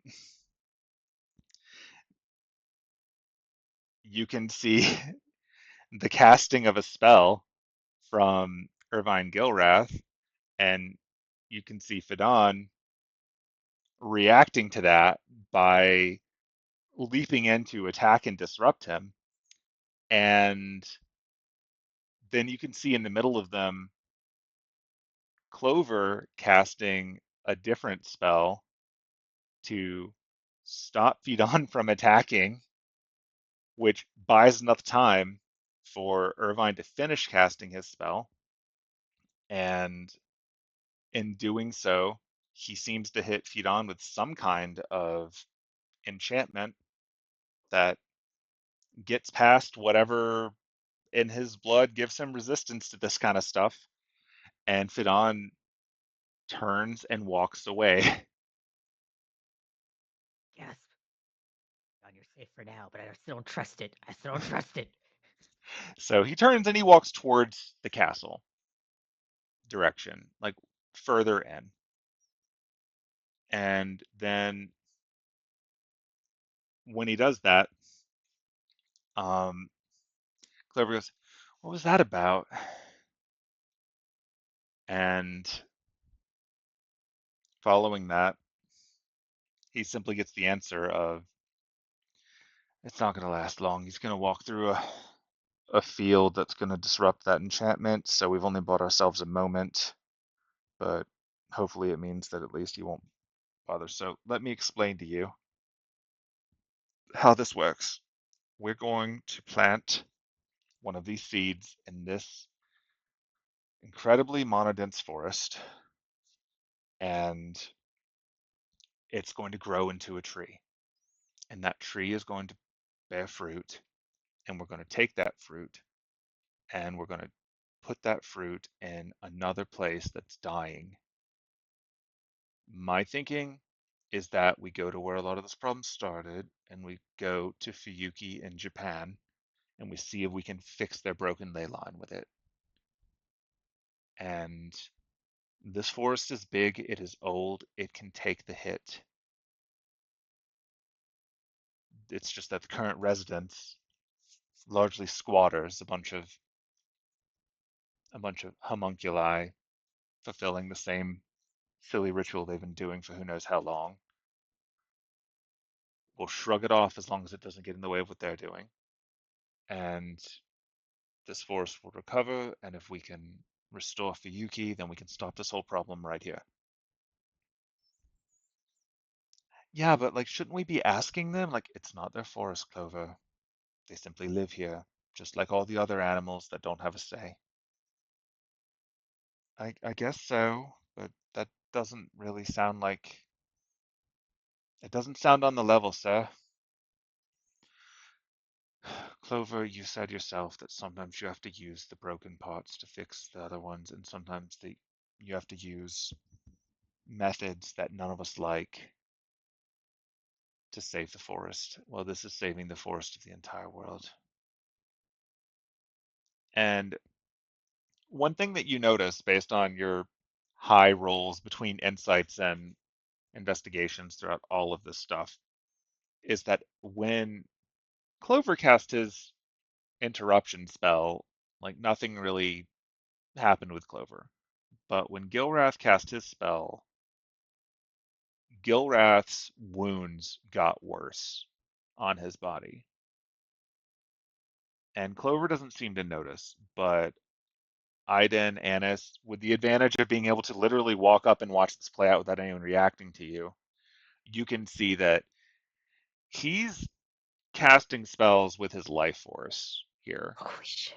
He's not just casting with mana. You get the impression from viewing this that this is a man who doesn't have anything left in the tank, and he's using what he's got left right now. And then he says to Clover, so can I trust you with this? If I don't make it, Clover, I only have so much time left, and I don't even really have it in me to go back home and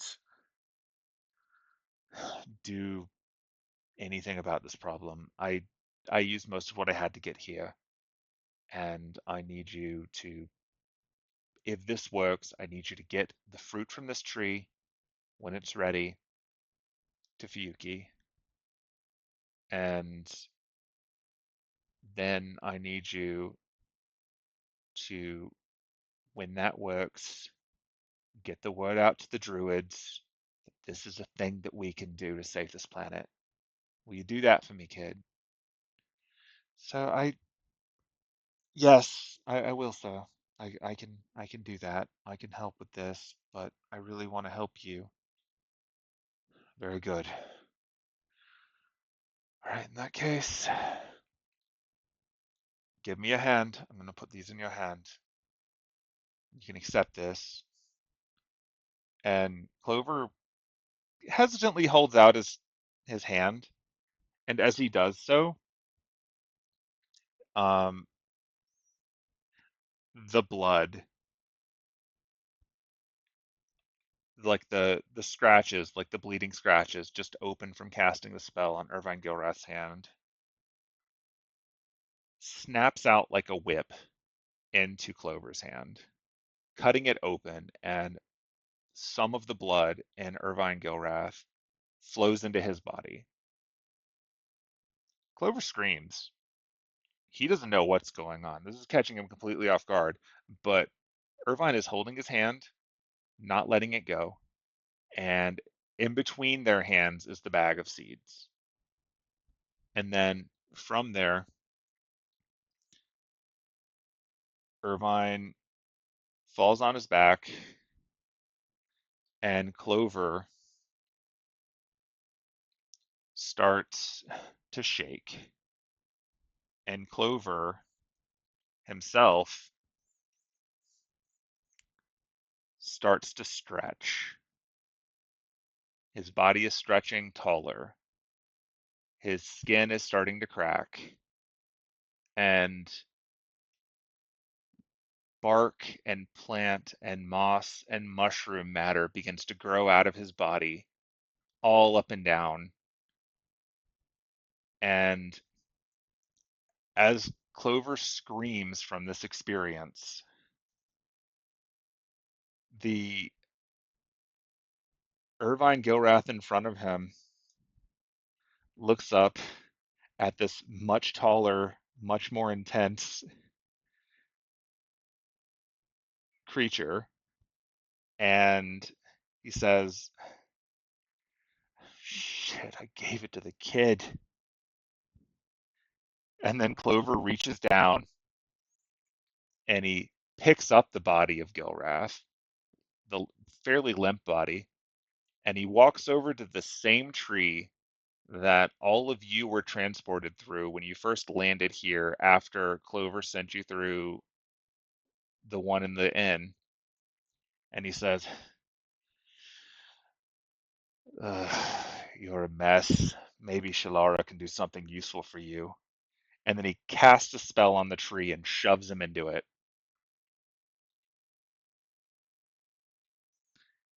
And then tall, woody, moss-covered Clover turns back around and sees Fidan is back with a whole bunch of Einsburn homunculi, and they are ready to attack him. And then what plays out is the thing that Echo described to you before. The key difference being that Fidon is there, and that was never included in the descriptions that Echo gave you. Shit. So we're up to speed now.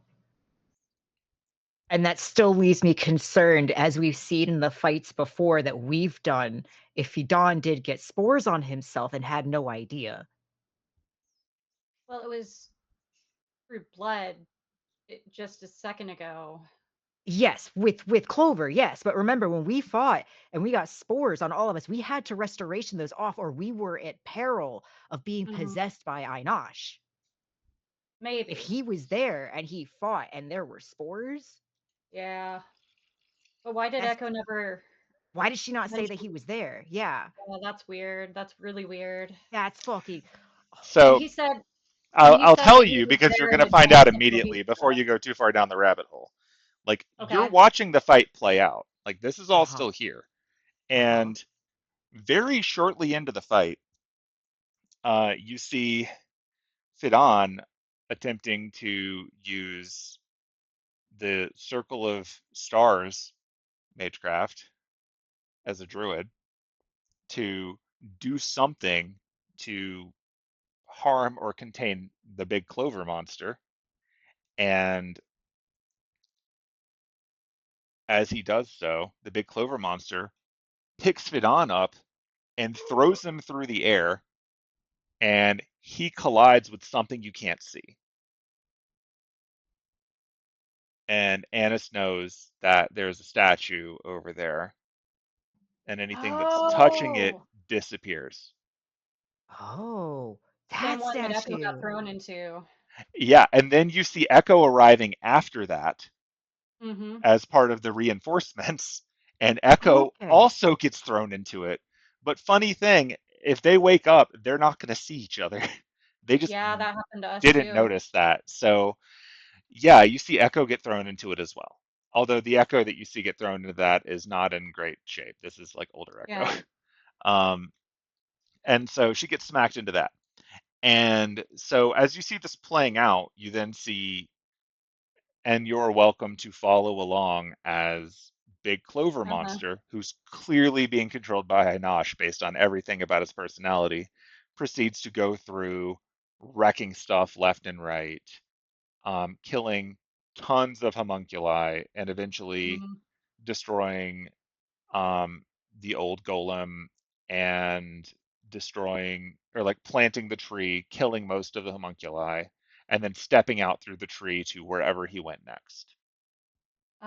If Aiden looks like he's about to follow along, Annis will put a hand out, be like, "We don't need to watch this. It's not We pretty." we need to find Clover. We do. We need to find, obviously, Clover in here, but I don't know how to do that. Um, I, but now we know. Now we know what happened. holy shit. Gilrath was an idiot. Past He was a him. victim too, Yeah, he was the victim, but holy shit, it was Gilrath that gave him the seeds. and he knew, and Einosh knew Shalara. Yeah, yeah. This is a lot. All We gotta right. tell Penelope about this later. We do. How do we find Clover, not Einosh, but Clover, now that we know? Um, Back to the inn, maybe? Or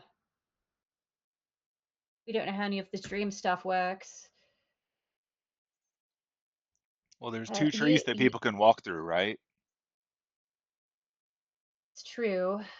Like there's the one in the courtyard of the castle that we later blew up, and there's the one that he shoved Gilrath into. So I guess we Hmm. decide which one we want to follow. Hmm. Hmm. Or we go back to the inn and we just kick the ass of the other one. Right. can Aidin, um, he's gonna reach out if he can get a hold of No, this wouldn't work anyways. I don't think this would work. I don't know.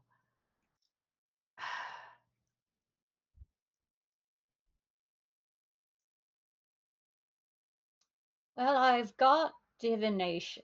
If I ask it a right or left question, maybe something will That's respond what I was thinking. I was like to direct my contact question. to Eldath, but this isn't a place that she can see. We're inside a dream. That's my Well, concern right now. out of all of us, you are the only one that has met the actual Clover, assuming he was the actual Clover when you met him, like, Yes, in no, control of his mind. that was him. So maybe you should ask. He's Or gonna look maybe you don't for even need to use divination. Maybe you can just ask. I don't know. he's yeah, he's gonna reach out and just call out to Clover. It's like, Clover, I know you're here. I just it's a little hard to find you right now. Please help lead the way. Roll persuasion.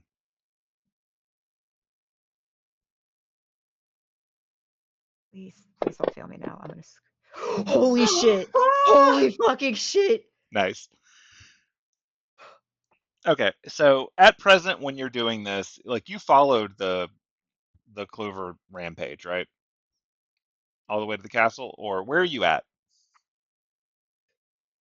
I He's mean, just and kind of like I'd assume we're right where we left off where all this went down. Like we haven't stepped anywheres from this well, ordeal. Anise held out her hand and said, "We don't need to follow. It's really rough." But that doesn't mean that Aidin wouldn't. And if he did go past anyway, Anise would obviously follow. So that is up to you, big guy. No, he would have in if you stopped him, he would have called out there from Okay, where Okay. they stood. sure. I just wanted to give context for the location where you're doing this. Hmm. So calling out from there for Clover to help you find out where he is. Um, a small bird flies down from a nearby tree,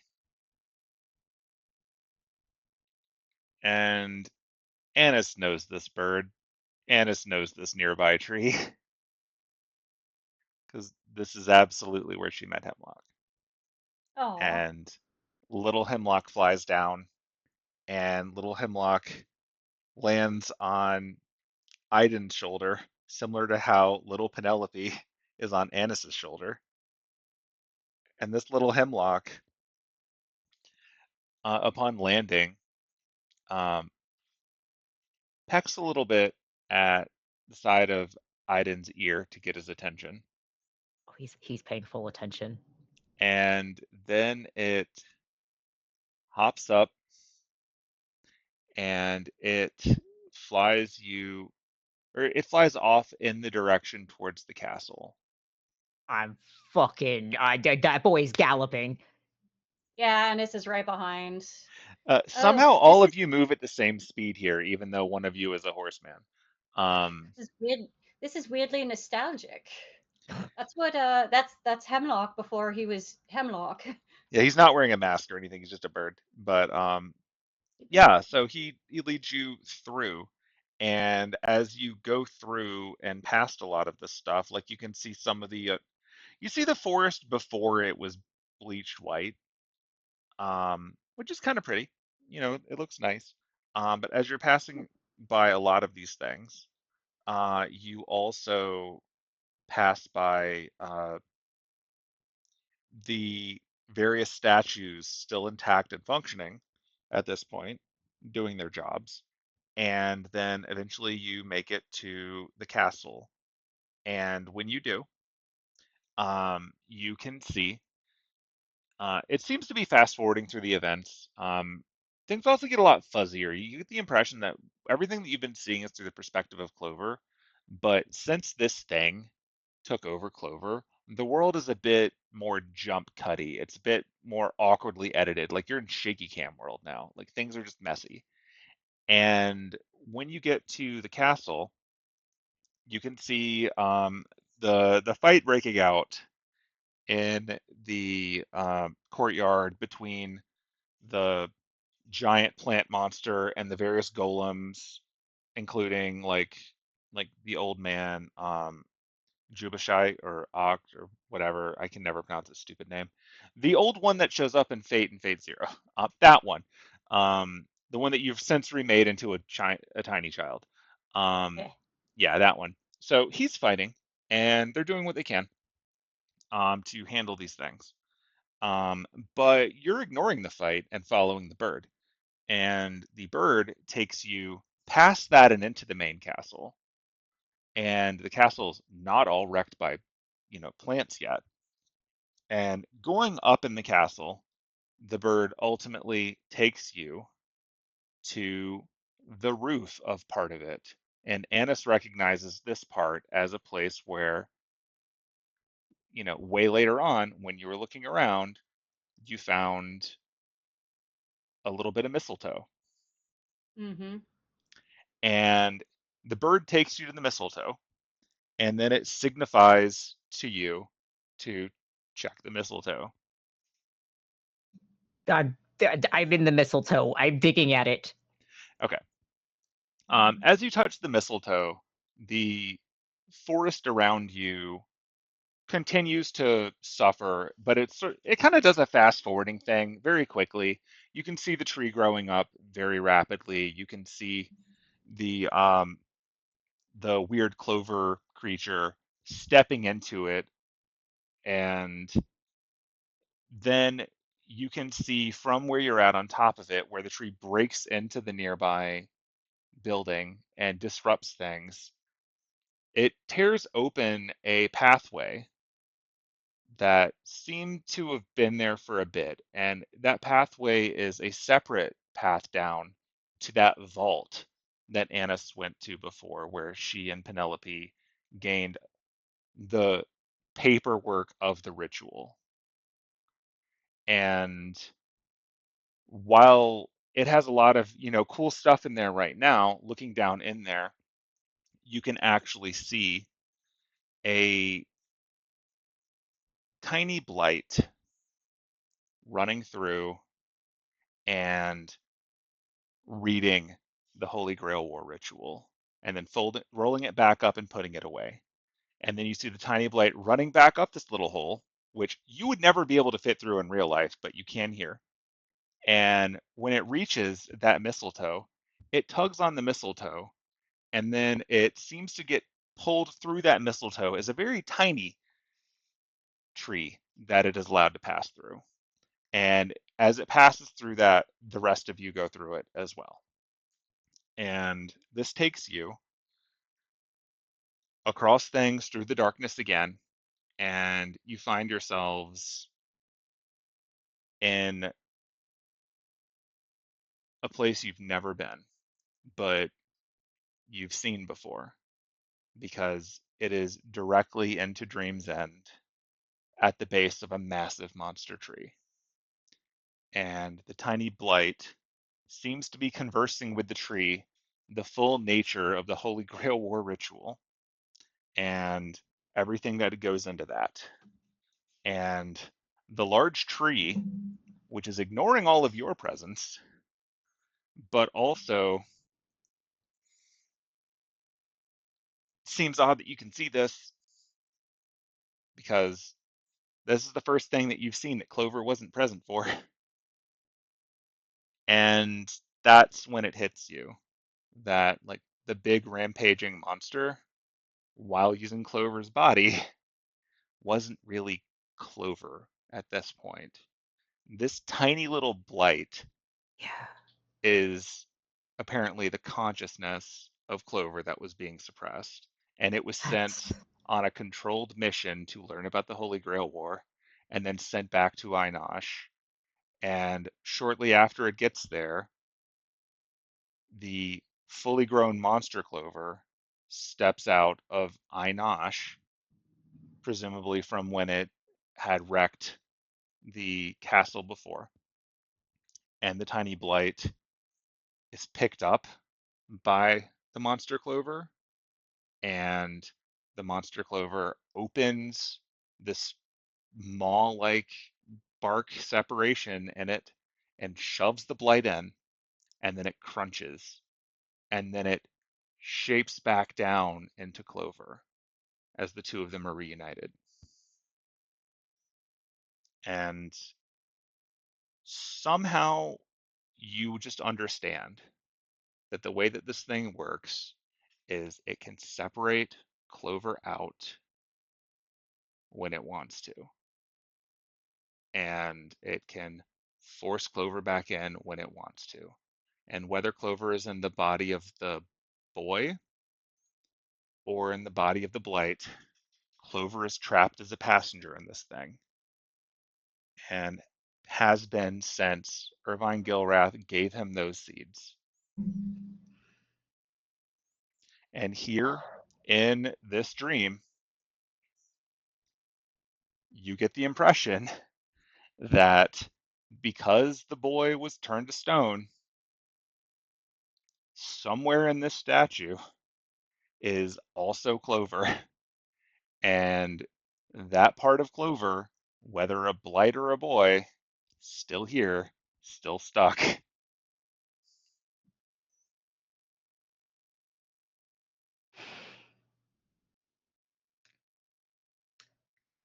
Um, there's a lot of feelings going on for him right now. He is because he just watched like Clover get eaten by Einosh, essentially. And it's he's trying to get him back out. So it's like, does this Einosh acknowledge that we're here? The tree. The one that, yeah, the crunch crunch that just happened. No one in this Monster. area seems to be paying attention to your presence. All right, that hand's going down that fucking throat. We're pulling out a fucking blight baby. I So you're walking up to the one that's there and you're interacting with it. uh-huh. Okay.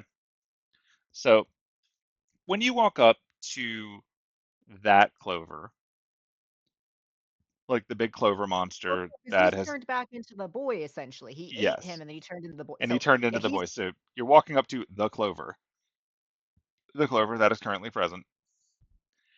And as you reach over to interact with him, that second clover from before steps out from behind uh, one of the massive roots to the giant tree and says, "Wouldn't recommend you touch that. You're not gonna like it."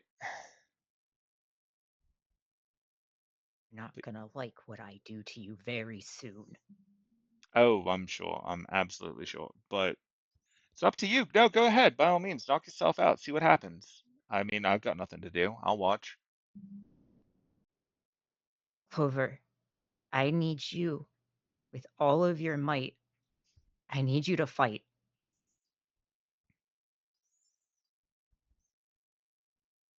So based on the perception roll from, or the persuasion roll from before, I'm not going to Yeah. make you roll this one. Just got this is your second success off that 20. Um, and so as you say that, the clover standing in front of you, the one that's part of the memory, seems to shake a little bit. Like not like a human shaking, but like the image of the world around you is shaking. And the other clover, like the snarky, sarcastic one, is like, "Yeah, you keep doing that, buddy. Sure he's gonna wake up from all this and be just fine. All he needed was a pep talk." Anise isn't going to say anything, but she's going to step between Snarky Clover with her back to where Aidin is and just fold her arms and glare at him. And Clover. how have you been? Tell me, how the family? I'm here to make sure that the big guy can have a conversation with Clover, the actual Clover. So you just stay right the fuck there. Don't take a Oh, step forward. if I wanted to get close, I would have stepped out of that one instead. No, this is entertainment for me. I love watching people tell someone to just mind over matter their way out of their problems. It's great. He takes one look at like Einosh, and I don't think he is like, I know the butcher was bad, but like there is a righteous fury in his fucking eyes right now that he is trying to contain every fiber of his being because he's got to focus on Clover. And he just looks back to Clover. He's like, "This isn't mind over matter.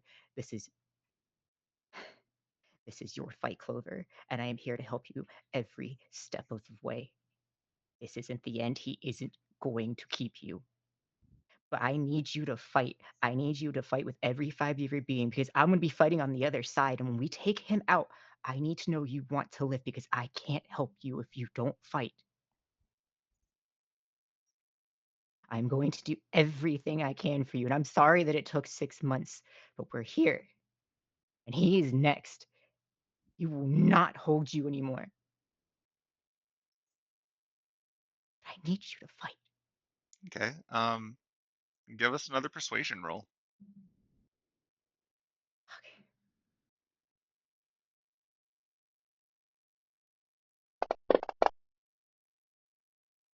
16. Okay. As you say that, the clover in front of you, the one from the memory, has a bit of a water drop ripple run through him from the area of his heart outward. And it's subtle, but you see it. Like something is happening, but you don't really know what. That's all that matters to him. He's Meanwhile, just the going to be like, snarky one across the way is like, "Oh yeah, that did it. That's definitely it. That's what you do. You come down here and you tell him to fight and you get him all riled up, and then he's still possessed by a giant vampire tree." "You shut the fuck up. I'm going to kill you. Okay?" Anne draws her sword. What do I have to do to make you shut the fuck up and let my friend talk to his friend? What do I have to do? Do I have to stop fighting you? Because I'll stop I fighting mean, you. if you want to We just try, you killed. can, but you don't really have any power here. We just killed one dead apostle, and we're gonna do it again. So shut the hell up. Oh yeah, that's rich. Did you get a good one? Oh, we Okay. took down the butcher, bitch. Oh, that's cute. That's really cute. You took down the one who plays make believe. Good job. Um, but no, by all means, like attack me, hit me with your flaming sword. You know, the one that you got from the lady that I already knew. It's fine. Yeah, fire bad. Ooh, scary. So scary. Yeah, no, keep going. It's great. You're doing a great job. I'm sure he feels wonderful now. Over. He's made a point. This is a dreamscape. This is your dreamscape too. It's not just his. You have power here. We'll help you with that. And he starts making circles immediately all around around Clover. Um and I'm going to,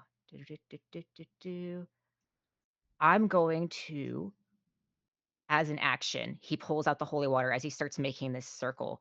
He's going to cast, if it's possible, because we are in a dreamscape, dispel evil and good to try and give him more power over himself. And it's concentration for a minute because during that, it can uh da, da, da, da, da, it can break possessions if somebody's possessed. Now, will that be permanent? Probably not because they're tied together. But if this gives him a moment to be himself, he's fucking going for it. You are certainly welcome to cast your spells as you see fit. Uh, Try. So yeah, he starts making that circle. He is praying to Eldath. He is going to call forth for her guidance and power to empower him. And he's going to like whisper to Clover. He's like, she can help. Like, if I don't know if you have a goddess, but she has helped the Blights before. Guess what? They're dryads now. Was that She you knows. who did that? Oh, I All was They're right. wondering who did that. Oh, that makes so I'm much gonna, sense. I'm gonna try casting a spell too. I'm gonna try casting Thorn Whip just right around his fucking neck. Do it. that All was right. such a. Do it. How do I do that? We don't have a battle map. We don't Just have a. just roll the d20. Did you Like just? these things Okay. are abstract because that's an attack roll, right? Yeah, that's an attack Yeah. roll. Yeah, the thorn whip goes right around his neck. He goes, "Oh, it's one of those girls. Okay. Tighten it up. Oh, Shut the there you go. hell up. There we go. Oh, yeah, very nice. Um, it's cute though. You went with the thorns. What do you think? Oh shit.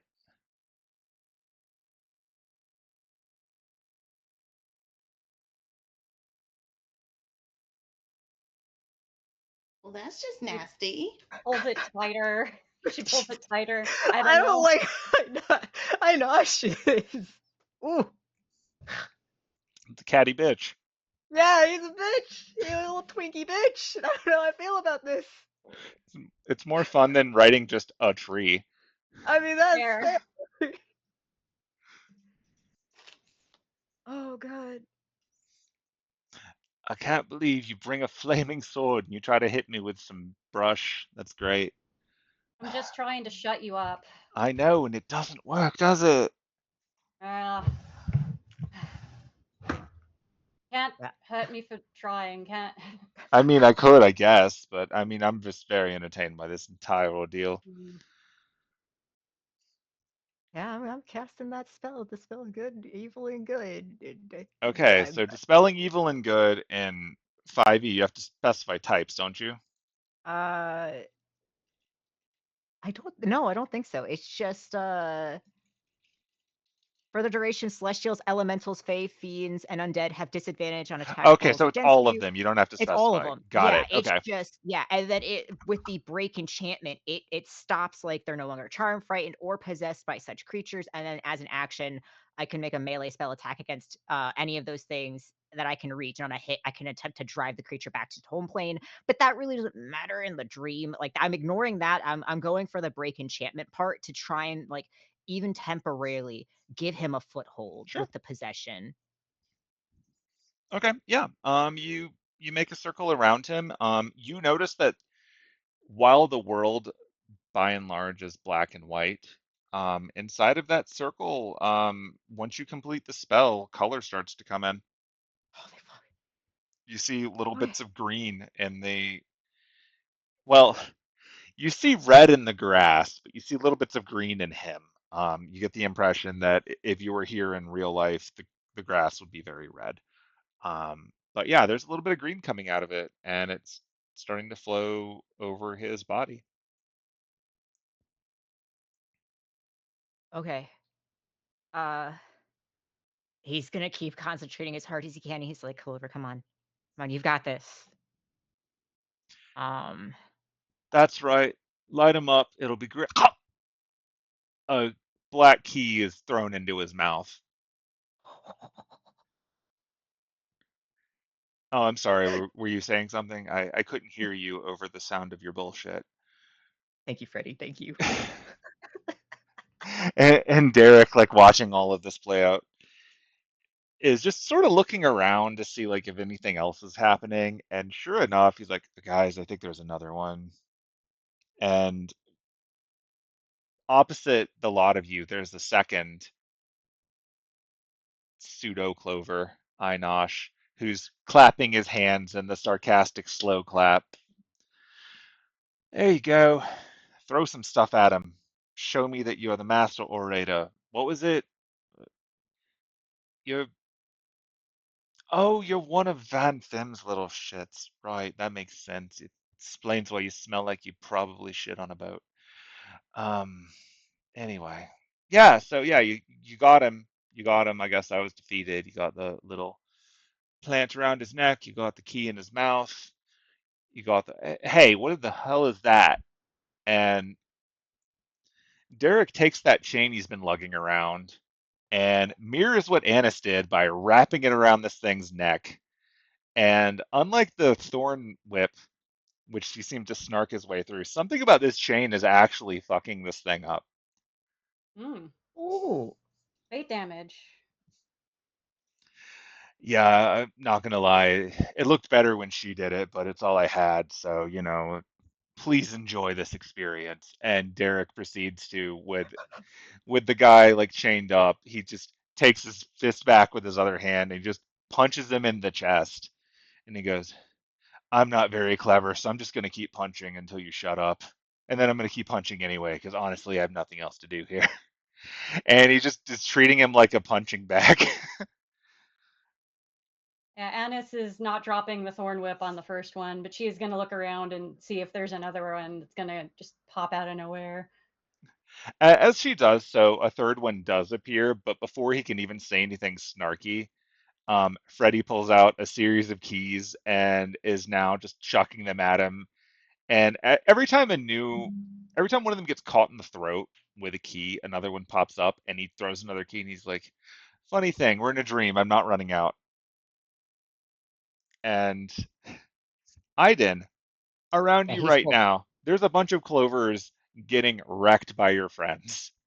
It's But it's beautiful, quiet. honestly. It's quiet. Yeah. None of them get any words in because they're all being strangled or having their throats stabbed.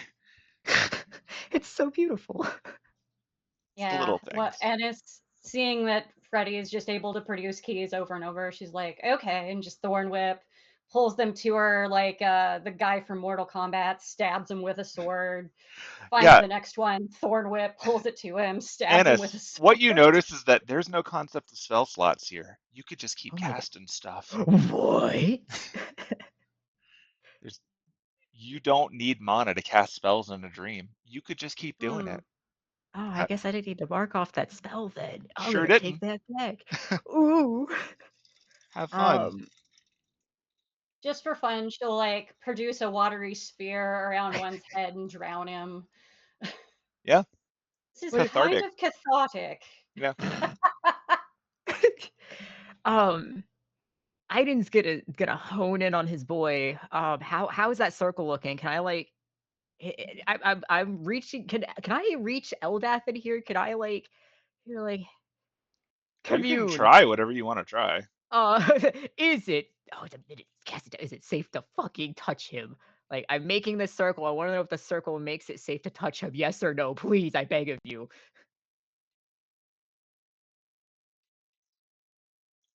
Uh, you you send that message out, and you don't really get much to work with, except you can hear a faint quacking in the distance. Is that a yes quack? You think it might What? be a What? yes quack. Okay. It sounds affirming somehow. Oh, perfect. We know these quacks. We had this on Van-Fem's boat. Aiden steps into the circle with him and just takes hold of his face and then puts his forehead against his. And he's just like, this is going to be over soon, I promise.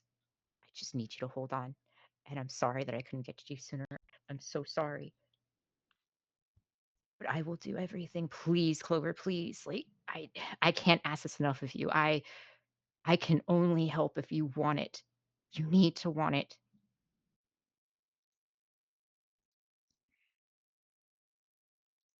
Okay, so with that, give us one more persuasion roll.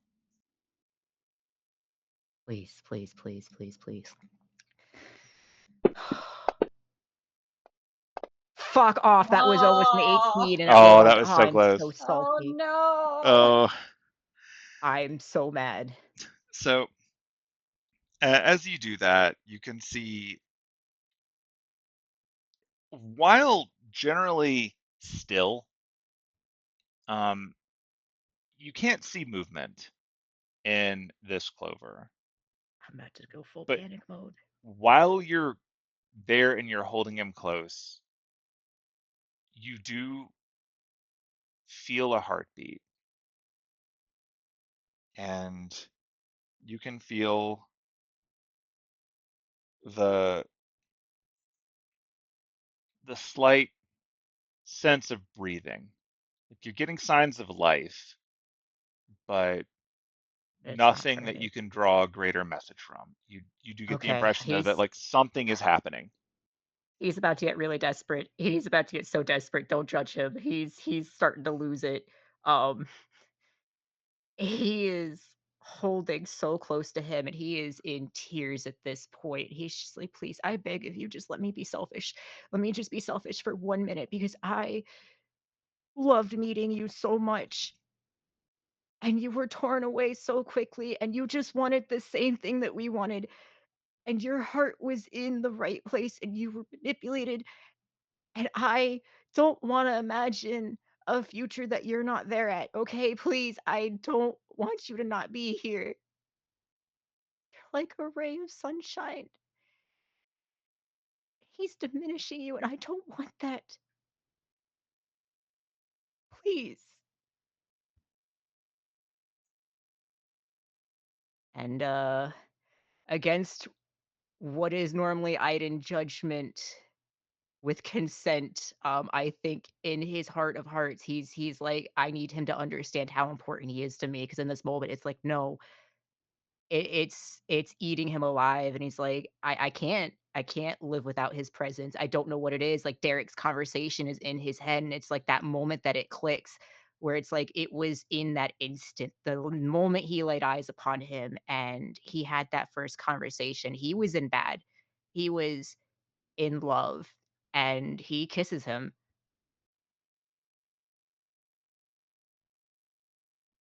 And his Oh, desperation is just it's there. okay. All right. I'm going to ask you to roll persuasion with advantage.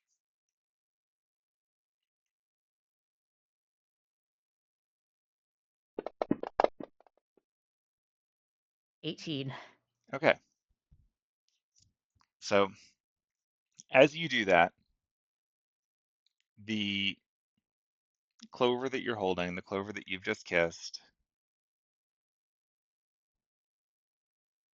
the clover that seems to be regaining color from the circle that you've built below, starts to ripple again. But unlike that first ripple that just passed over like a drop of water and that was gone, this is a clover that is starting to shake like waves. Not huge waves, small ones that you would find on generally still water, but you're getting the impression that something is flowing over from somewhere, and bits and pieces of moss and bark and whatnot, tiny little spores and fungus that were covering parts of his body are starting to flake off. And you can see his eyes are starting to move as he goes from his frozen state to see you. And he starts to shift his posture ever so slightly. You get the impression that he's recovering the ability to move despite all of the stuff that's been weighing him down. And you can feel his, given you're kissing him, you can feel his lips begin to move like he's going to say something. And just as he's starts to release a sound, the very large tree behind you releases a thundering rumble. And all of the various clovers that are currently being stabbed or drowned or whatever sink into the ground. And as they sink into the ground, they splash like a water dropping, a water drop hitting the ground and splattering in directions. Only in this case, they splatter as red blood. And that red blood flows across the ground past your three friends guarding you and under Clover. And they form a pool that he sinks into. And as he is sinking into it, you can't pass with him. But he does get out with his voice. I'll try. Please help me. And he Will. sinks in. And then you find yourself Oh. standing in this pool of blood with an angry tree next to you. Oh And god. that massive tree sends razor sharp branches out from its base at each of you. If you don't want to be impaled on these things, let us know what you're doing. Oh, Starting with the Tyler, Dream Guardian. I was gonna say, Ty to Penelope just puts up a giant brick wall. A giant brick wall Yep. falls into place, not unlike a cartoon, and the wooden spears smash into it, shattering in place. Vines and whatnot begin to grow out and start wrapping their way through the tiny holes in it to try to pull it apart, but you get the sense that you've got a moment before the tree gets through. Yeah, Aidin's sobbing. Okay, we gotta go. We gotta get out of here. I'm gonna try something. I'm gonna try casting Blight on the tree. Okay. I don't know if I can. Dream rules, whatever. Do I just roll the cast? Yeah. Oh, it would help if I grabbed the dice. Not letting me grab the dice. That's weird. Is it because it forces a save? Oh, yeah. Do I Right. just roll a d20 then? Just roll a d20. Like, you don't need to see the bonus to know what's up. Okay. Casting Blight on the tree, you notice, has a very interesting effect. Whereas normally you'd be sending necromantic energy like into something and draining all of the life out of it. When you cast the Blight on the tree here, you notice that the tree gets hit with the spell, and your attempt to drain things from it just pulls some of that red blood at you. And you immediately sense you do not want to be on the receiving space when that comes through. So it is up to you if you want to complete the spell or if you want to let it drop. Oh, I'm letting it drop. Okay, as you do so, the blood coming out of it splashes onto the ground, and you can hear a voice of Snarky Clover in there going, "Good one."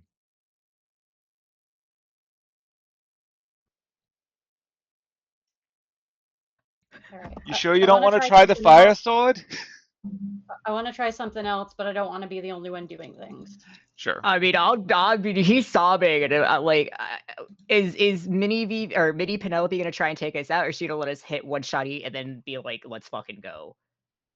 Minnie Penelope is going to continue to encourage them to get the fuck out of there. Yeah, like he's gotta get up from sobbing in a pile of blood. I'm gonna be real, he is. Like, I can't get you guys out of here. Like, there's only so much I can do. I was just asking because you're on, I But you think, guys gotta get the fuck out of here. It's not a safe place to be.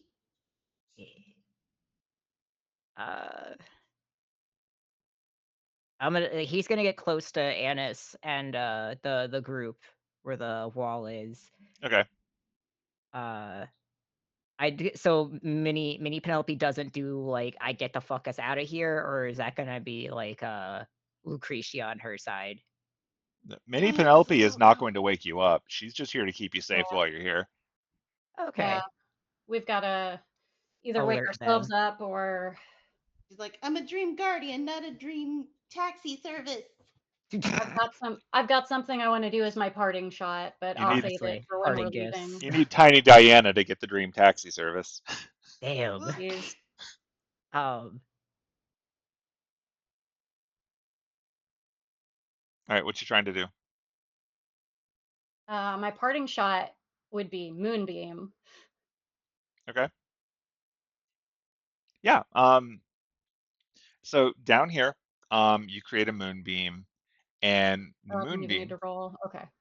I'm not going to make you roll for that. It's kind of moot when you don't have the target.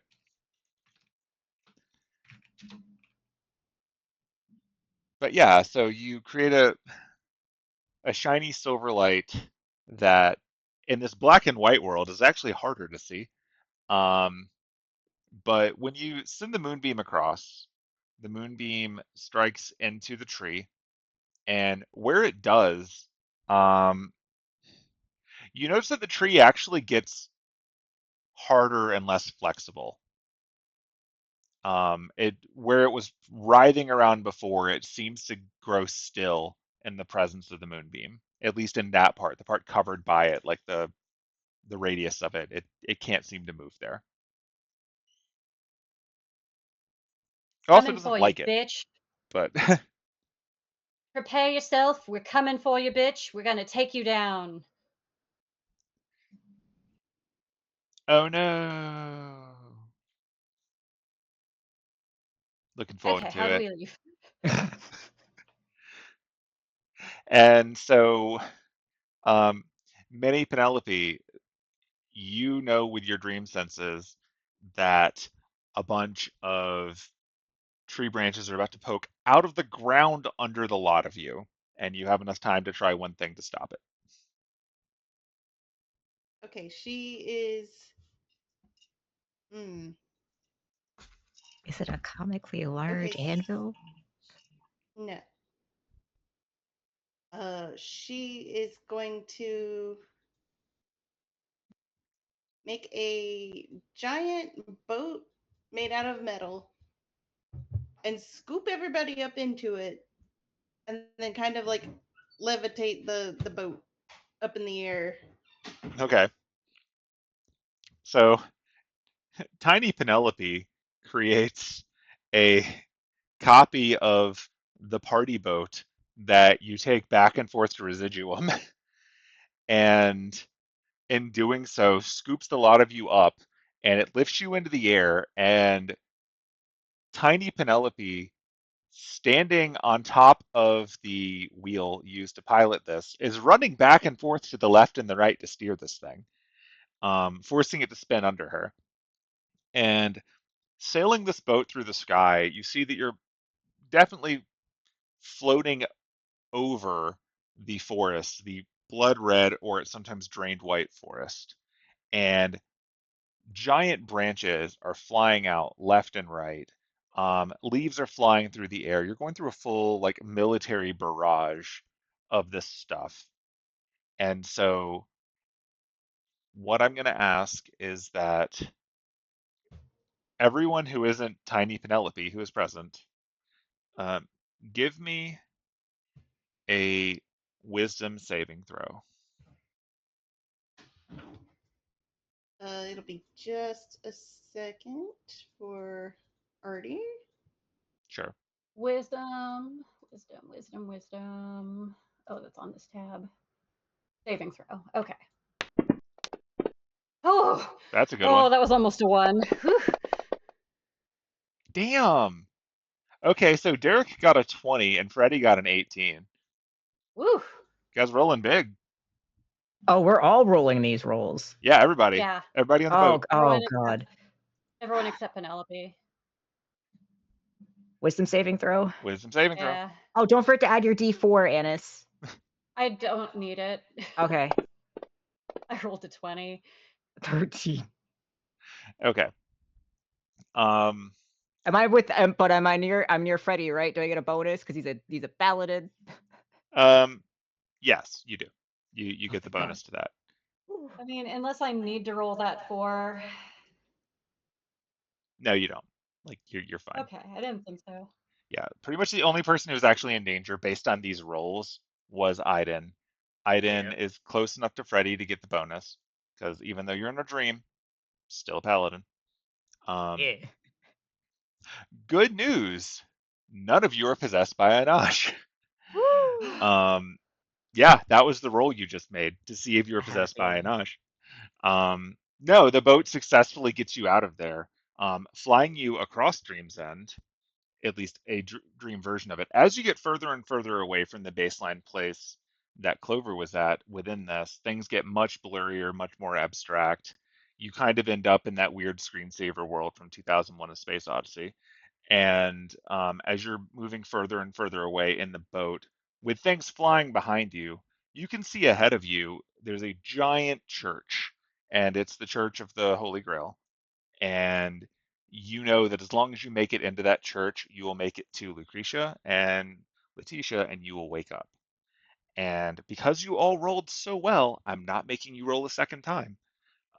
So you crash through the big stained glass window of this thing, and the second you do, all of you wake up in the real world. Whew. Well,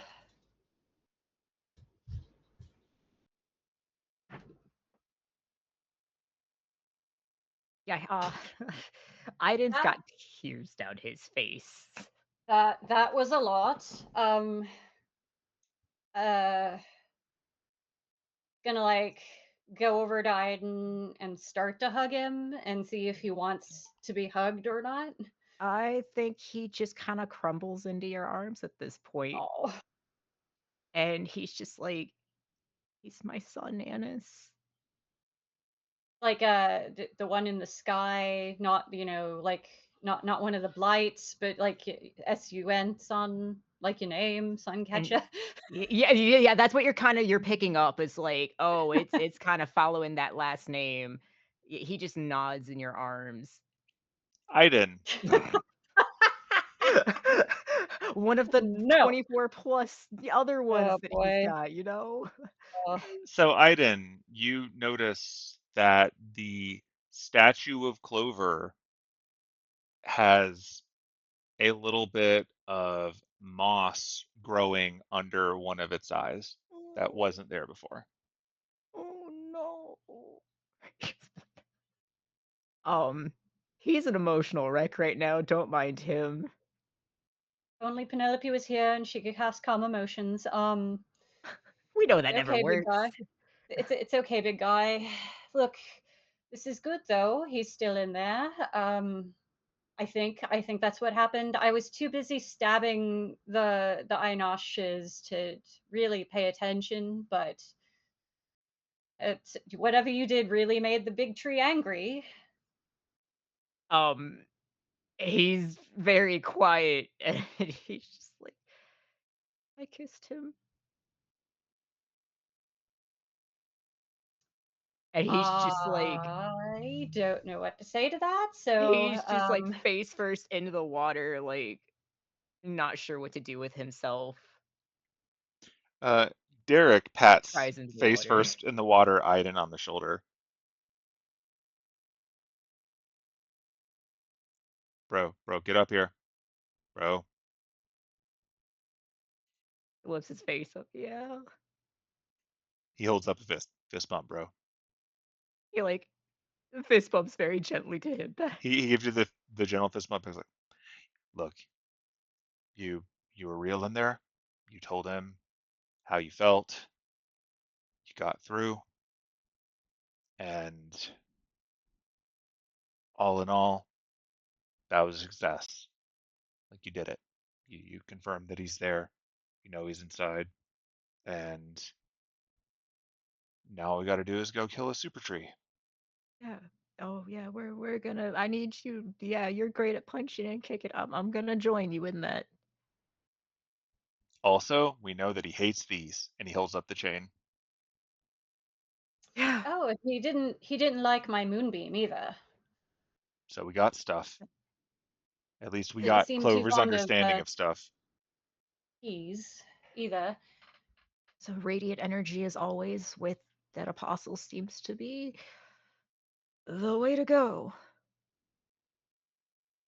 Um, And Law is willing to help us, and Echo is out there trying to help us right now too. We've got a lot of people that want to kick this tree's ass. Trees have ass. I will find an ass and I will kick it. yeah. Yeah. And then we will destroy him and we will get you your boy back. We're getting him back.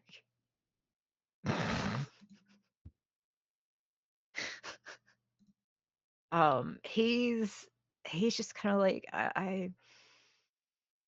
I know technically we had like a nap and all, but I think I might stay here for a bit. Just kind of. I just think I'm gonna stay here for a bit. I don't blame you. Yeah, he's gotta wrap himself around the statue and just kind of rest there and emotionally get himself together and kind of get plans sorted out. He's Well, done. we've As you're doing certainly got a that, lot. Freddie's going to ask a question. So, who was that guy in the woods? You guys seem to know him. You're gonna have to be more specific. The Irvine. No, not that. Like I know who that is. I mean Oh, Fadon. the elf The guy. elf, Yeah. Fidon. Wow, how do I explain Fidon? He's the guy. He's kind of like the right hand man Bodyguard.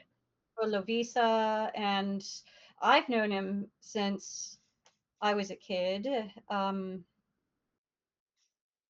He's yeah. So He's also a druid. is he sub did he mention any of this happening? No, but See, I told you something was suspicious. I think he I got do. scored.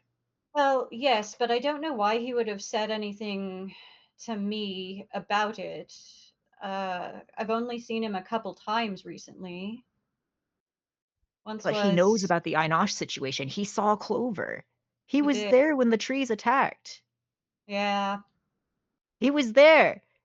and I he did think he was say, scored. He should have said something when everything happened in Sherwood. You have a point. He was there the yeah, whole time. he did not say anything to anyone in Sherwood. Like, I don't know why he would have said anything to me, but not bringing it up to the Council of Druids is pretty suspicious. I'm sorry, Anise. I think he's not himself. I don't think so either. Which means I think he's the one like I thought originally. I didn't it didn't make sense for like an elf to pass out, but if Hmm. Irvine could and slash Einosh could make Fadon turn around with an enchantment, who's to say that he can't be possessed? And and if he was possessed though, he clearly wasn't asleep. I think he killed Luvisa. I think he pinned it on you. We have to tell Penelope. We have to tell Penelope a lot of things. We have to tell Sir El-Melloi if We they do, haven't already found out. and Luvia. And Okay, if he's well, with them, they're in danger. I don't have another potion of sending, so I can send to Penelope. Tell me what you want me to say. I've got we 25 words. we could I send will recommend you hold off on that until Penelope catches up to you in the timeline.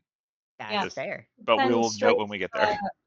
You could send straight to El-Melloi too. You know him. But I can do that. I can send to both, which we will hold off for Yeah. next time. So we'll do that when we Penelope, get there. I just don't want to put us in Yeah, that weird spot where maybe I information is give different by then. Penelope. yeah. Yeah. So Well, yeah, Penelope will be back soon. I mean, how much trouble could they possibly get up to in the library, right? Cut screen over. screams and pancake.